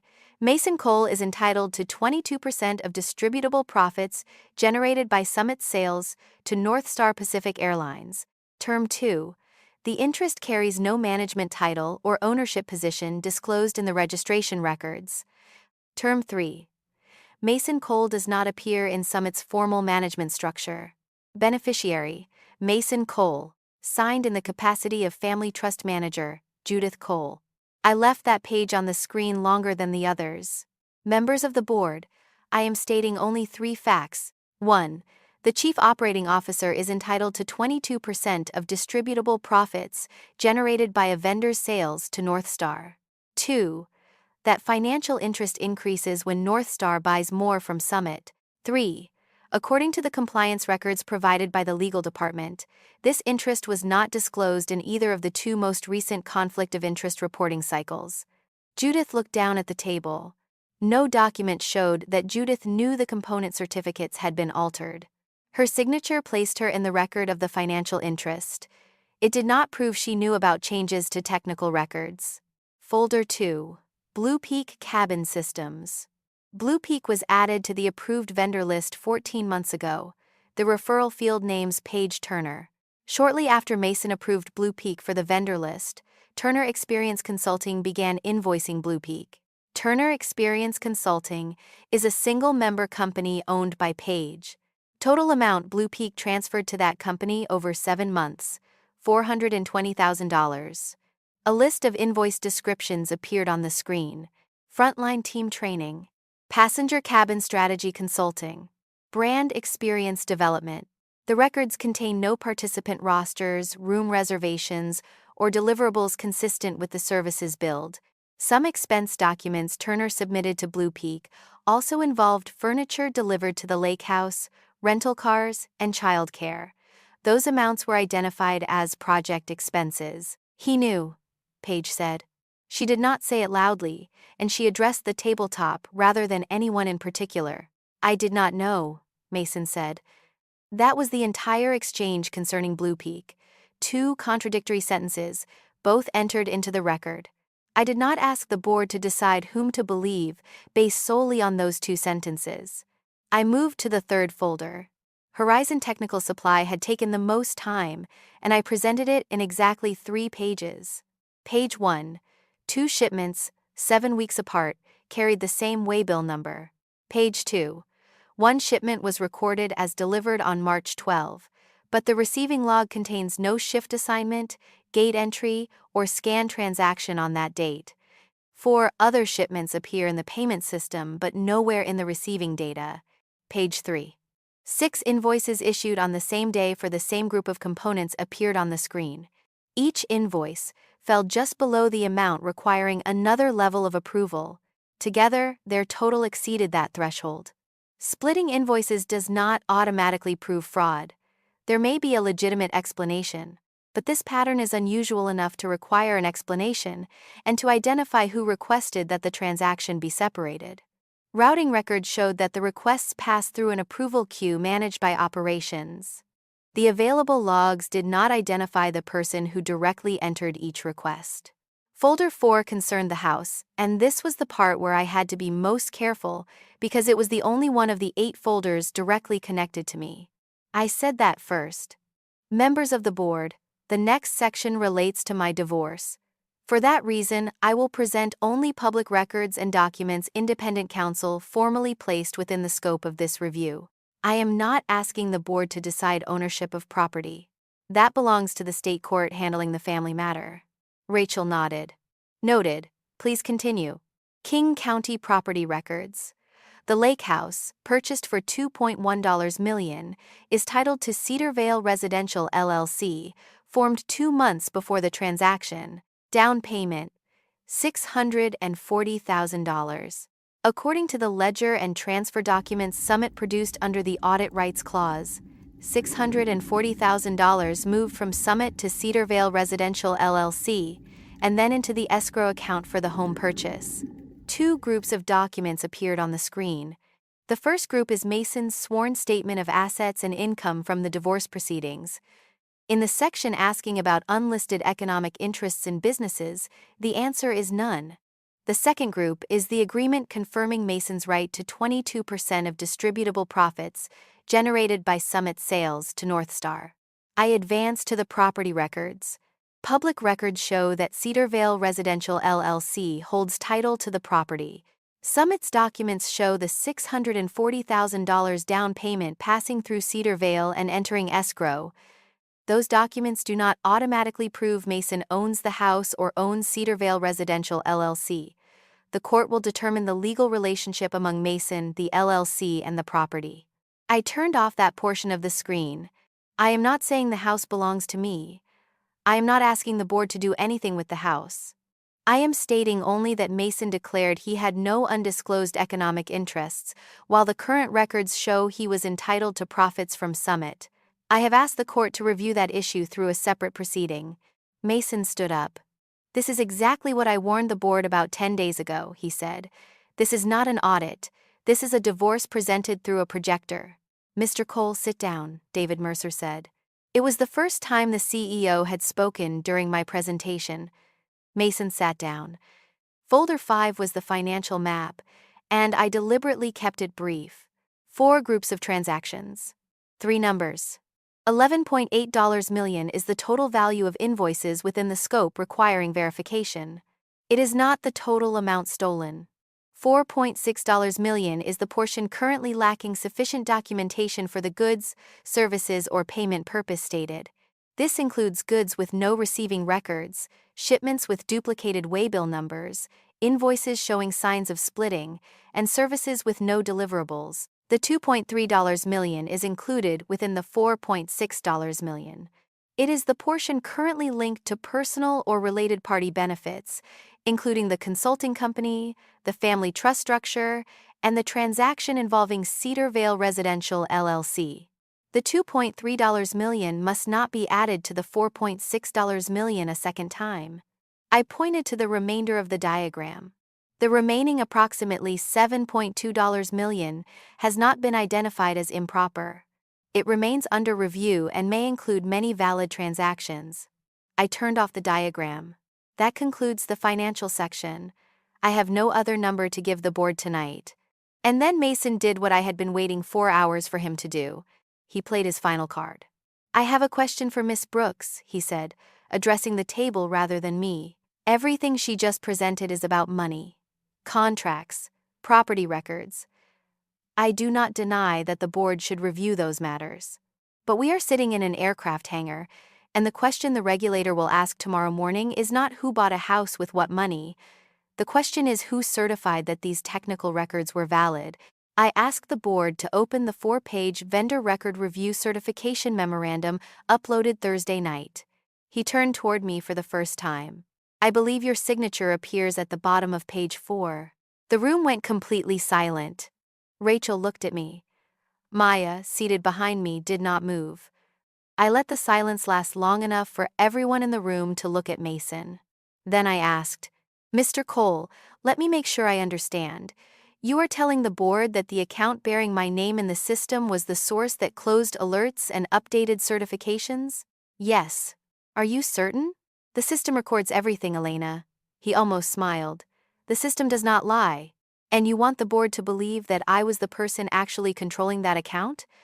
I want the board to read exactly what the system recorded. I need you to answer my question, Mr. Cole.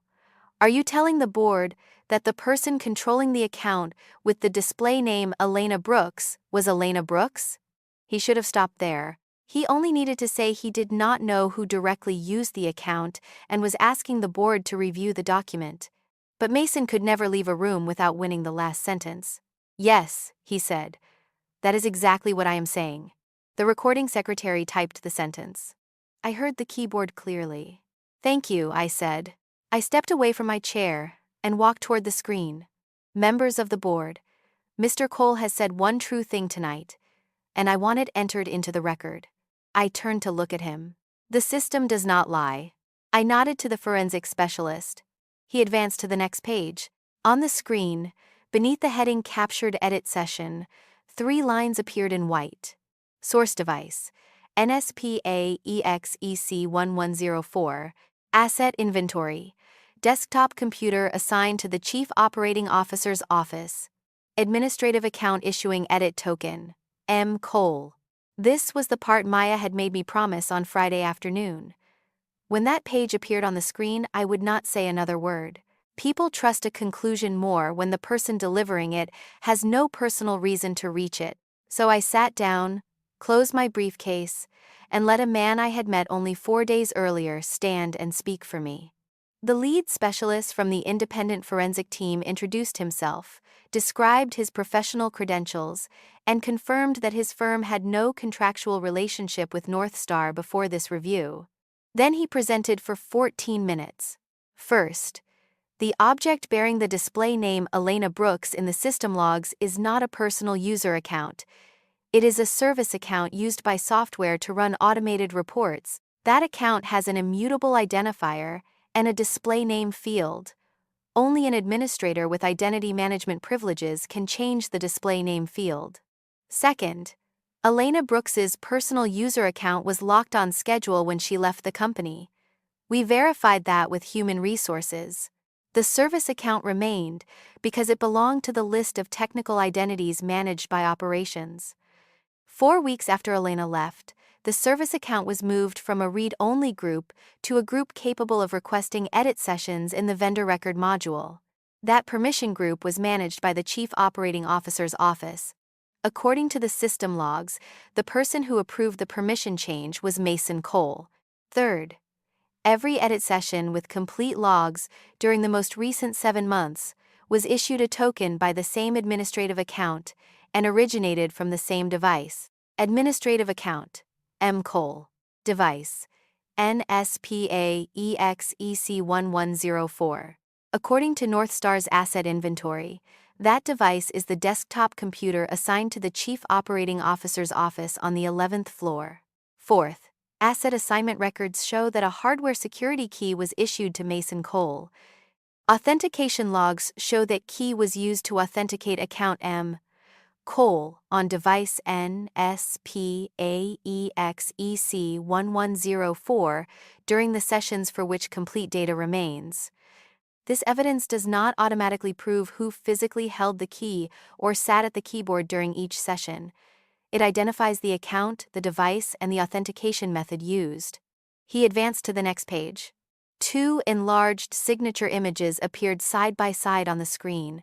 Fifth, the signature image at the bottom of the 4-page memorandum was reused from an existing document. The 2 images match pixel for pixel, including a defect in the pen stroke at the first letter of the last name. The source document was the final report Elena Brooks submitted to North Star Pacific Airlines on her last day of work, 12 months earlier. He paused. I will read the title of the original report because the board should know it. Recommendations to strengthen component supply chain controls and source verification. Someone in the room set a water glass down too hard. I did not look at Mason. I looked at David Mercer. He sat perfectly straight with both hands on the table, and he did not take his eyes off the screen for a single second. Sixth, version history shows that multiple files in the vendor record module were altered after they were uploaded. The original versions remain intact in the read-only preservation repository the board ordered established on the first day of the independent review, 7th. At 1:29 p.m. today, an altered certificate was sent to a printer bearing the asset tag assigned to the Chief Operating Officer's office. He closed his computer. That concludes my presentation. I offer no conclusion about motive, the identity of the person directly operating the device, or legal responsibility. I identify only the account, authentication method, source device, and file status. Rachel asked him no questions. She turned to the second specialist, who was responsible for Northstar's business messaging archive. 3 messages appeared on the screen, with timestamps and source authentication codes in the corner. At 12:56, Paige messaged Mason. "Is the one with Elena's name finished?" At 1:31, Mason replied, "Done. She'll sign the other one at the launch." At 1:32, Paige sent another message. "Will you still protect me after that?" Mason turned toward Paige. "Did you give this to them?" "No," Paige said. She was telling the truth. The messages came from the company messaging application on Northstar-issued devices. The archive had been preserved under the notices Maya and independent counsel issued after the message I sent beneath the table in the airport conference room. "You told me I wouldn't have to take this alone," Paige said. Mason did not answer her. That was the last sentence they said to each other in that room. Maya stood. "I have a recording of a call between my client and Mason Cole made at 2:14 this afternoon. Elena disclosed the recording before the call began, and Mason agreed to continue. The complete recording has been submitted intact to independent board counsel and the appropriate authority. I will play 40 seconds for the board." Maya pressed a button. My voice. "Let me make sure I understand. If I sign, the article and the actions directed at me will stop?" Mason's voice. "Everything stops." My voice? "And if I don't sign?" Mason's voice. "Then, by 9 o'clock tonight, a 4-page document bearing your signature will be on the desks of 11 people and 2 newsrooms." Maya stopped the recording. "I will not assign a legal label to this conduct," she said. "I do not have that authority, and neither does the board. I am stating only that the recording may be evidence of pressure applied to an ongoing review. It has been provided to the people authorized to determine its legal significance." Maya sat down. Rachel allowed 7 seconds of silence. Then she said, "I move that the board vote." She read 8 resolutions, 1 sentence each. 1. Suspend Mason Cole from every office and duty at Northstar Pacific Airlines, effective immediately for the duration of the investigation. 2. Revoke all of Mason's system access and access to restricted areas within 4 minutes after the vote concludes. 3. Suspend Paige Turner from every vendor-related duty and revoke access to the associated systems, effective immediately. 4. Remove every tribute to Mason and every announcement of his future role from tonight's program. 5. Expand the authority of the existing special committee to supervise the investigation, data preservation, and coordination with the proper authorities. 6. Authorize the special committee to cooperate with investigators within the limits of law, reporting obligations, and lawful confidentiality protections. 7. Preserve all relevant records, devices, and data under Northstar's control and prohibit deletion or modification. 8. Acknowledge and ratify the temporary measure proposed by the Safety Department Vail Aero and the Operating Authority. Remove the 12 aircraft from the operating schedule for record verification and physical inspection when required. The vote was taken by a show of hands. The members who had doubted me did not need to believe me. They only needed to believe the conclusions of the independent forensic team, the system logs, and the documents just presented. I counted. 11 out of 11. No abstentions. David Mercer stood after the vote. He walked around the head of the table and stopped about 3 feet from Mason. I thought he would shout. He did not. "Mason," he said, "I nominated you. 4 months ago I sat in this room and told 11 people you were the best person to lead this airline." Mason began to speak. David raised a hand. "I need you to hear the next sentence clearly, because it will be in the record. You are not being suspended because of your ex-wife.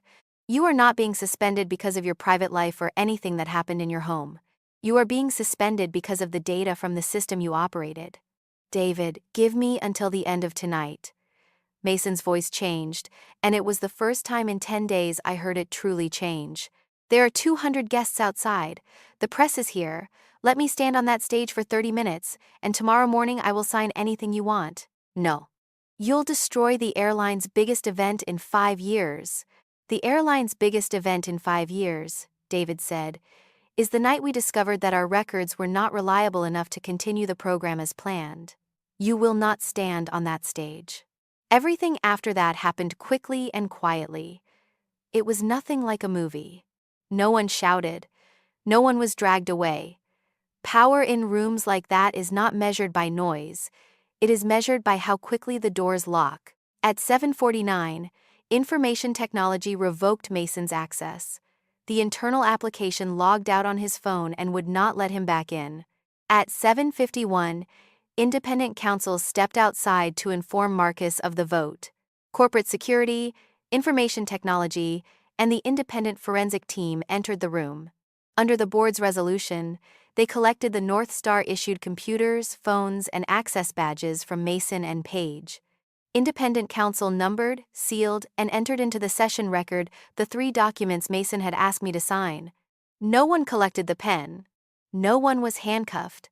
After the company devices were preserved, Marcus entered with 2 investigators.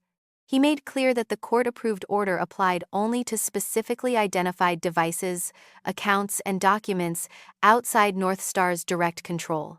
The company assets had just been collected under the board's authority, not Marcus's order.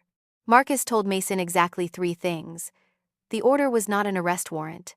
Mason must not delete, alter, or transfer any data within the preservation scope, and he had the right to contact an attorney immediately. Mason contacted his attorney immediately. By 8:15, the 60-foot backdrop outside in the hangar had been lowered halfway. David Mercer stepped onto the stage and spoke for 2 minutes.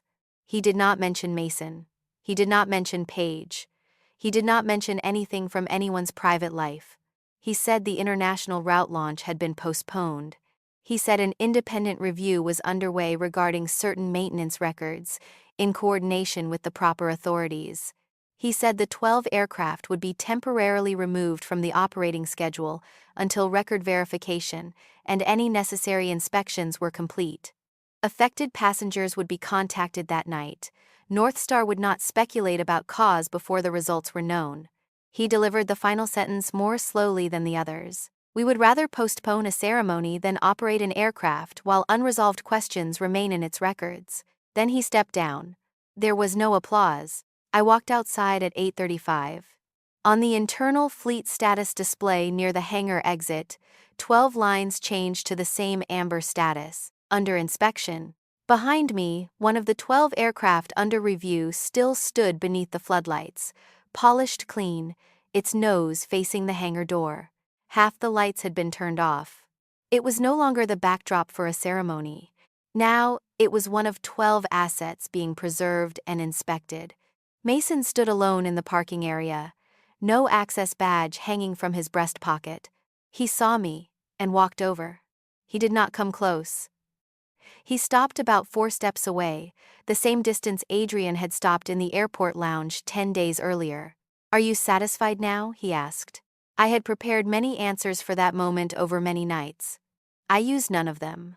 "I did not come here to watch you lose your position, Mason," I said. "I came to make sure my name was not placed on a lie that could send other people into the sky." He stood there for a moment. Then he said very quietly, "I didn't think it would go this far."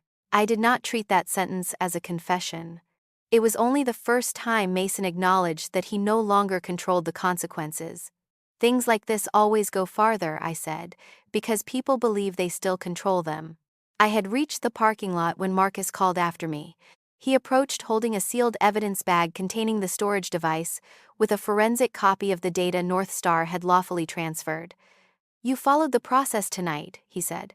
"That kept the record from becoming mixed with a personal reaction." He looked toward the hangar as rows of lights went dark. "But there is one thing you need to know before you leave. Some transactions moved outside the systems the board has authority to access. The rest will require subpoenas, bank requests, and appropriate orders directed to entities outside Northstar. He looked at the sealed bag in his hand. This will not end with a suspension. 10 months later. I want to begin this section with a warning. If you are waiting for a morning when every sentence is handed down and everything is resolved at once, I do not have that scene to tell. Cases like this do not end in a few weeks. There are many forms, many delays, and many months when it seems as though nothing is happening. Mason was indicted. The public indictment alleged conduct involving fraud in vendor transactions, falsification of records, obstruction of data preservation and review, and unauthorized use of identifying information within company systems. The case has not completed trial. Mason is exercising his full right to a defense, and the court has not issued a final ruling. I do not know what the verdict or sentence will be, and I will not guess. What I know is that he no longer works at Northstar and no longer has access to any of the airline's systems. That access was revoked at 7:49 that night. Paige surrendered the devices and records within the scope of the request during the second week and then began cooperating. She provided Turner Experience Consulting's records, communications involving Summit and Blue Peak, and testimony regarding the vendor sponsorship process. That cooperation appears in the public record. How it affects Paige's legal responsibility belongs to the prosecutors and the court. It does not erase her responsibility for invoices that lacked corresponding deliverables and for concealing her relationship with a Northstar business partner. She no longer works at Northstar. According to the most recent information I received, she left Seattle. Judith lost her management role in the family trust. She was investigated regarding the documents and transactions bearing her signature. To this day, there is no evidence that she knew component certificates were being altered or technical records were being falsified. Unless that is proven, no one can conclude that she directed the technical part of the scheme. I wrote that exact sentence in my report, and I still stand by it. She called me twice over the last 10 months. I did not answer. Not because I wanted to punish her.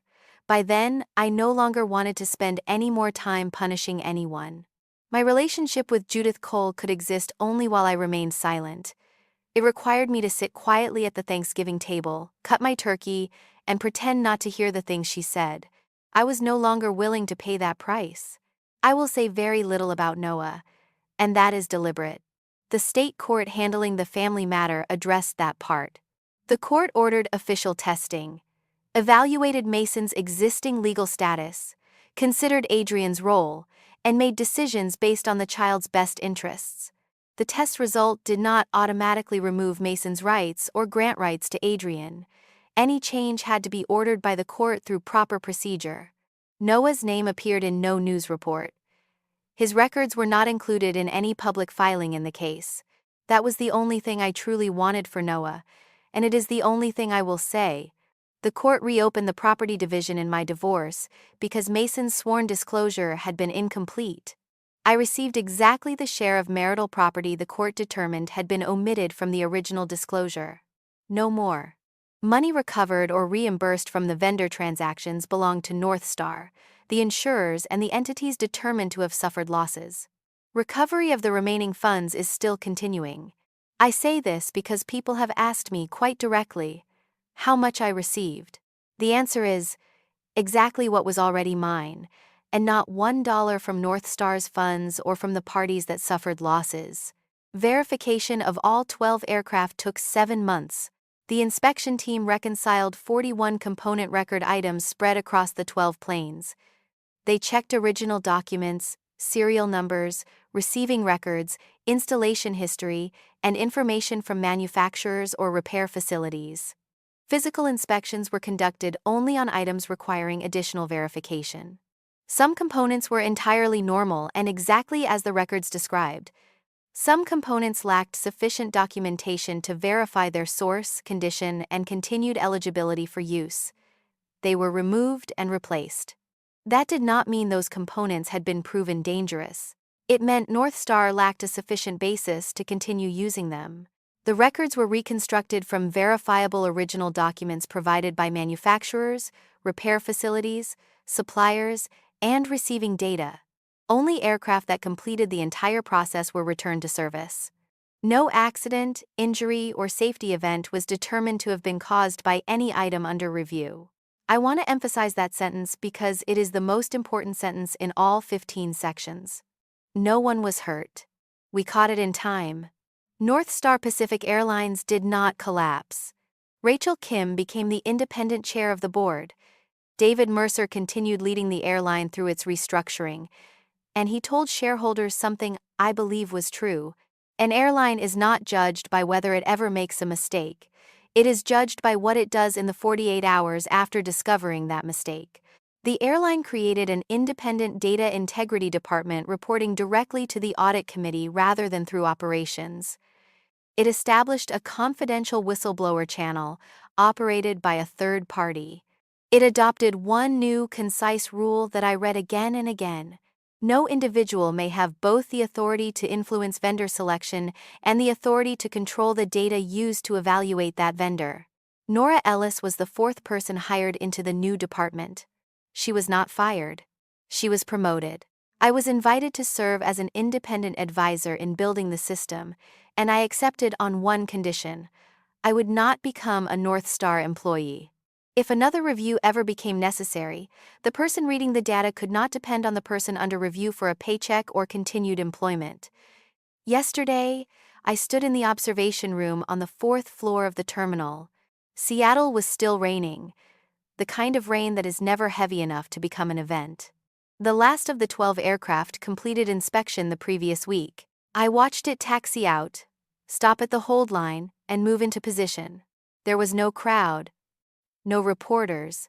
No one in the terminal knew what that aircraft meant to me, and that was exactly as it should have been. Mason did not stand behind me to apologize.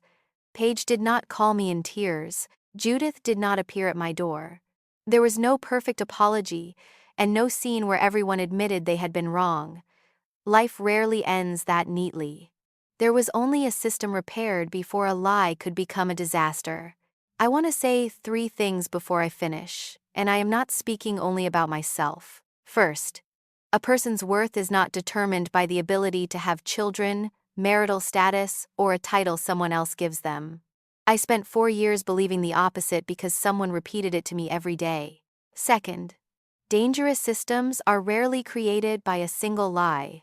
They grow from hundreds of moments when someone sees something wrong and chooses silence because of money, power, or fear of losing a job. Nora Ellis did not remain silent, even though she was only a 29-year-old quality control engineer with no authority to make the final decision. Third, calm is not weakness.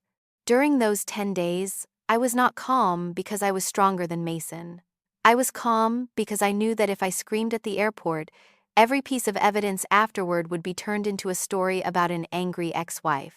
Calm kept the truth alive long enough to be verified. And that is what justice means to me now. Not watching the person who caused harm lose everything, but protecting the innocent, repairing what was broken, and requiring each person to answer for their own choices. No more, and no less. The aircraft left the ground at 10:14 that morning. I watched it pass through the low clouds and disappear. It was not proof that I had defeated Mason. It was proof that the truth does not need to defeat a person. It only needs to be protected long enough to keep innocent people safe.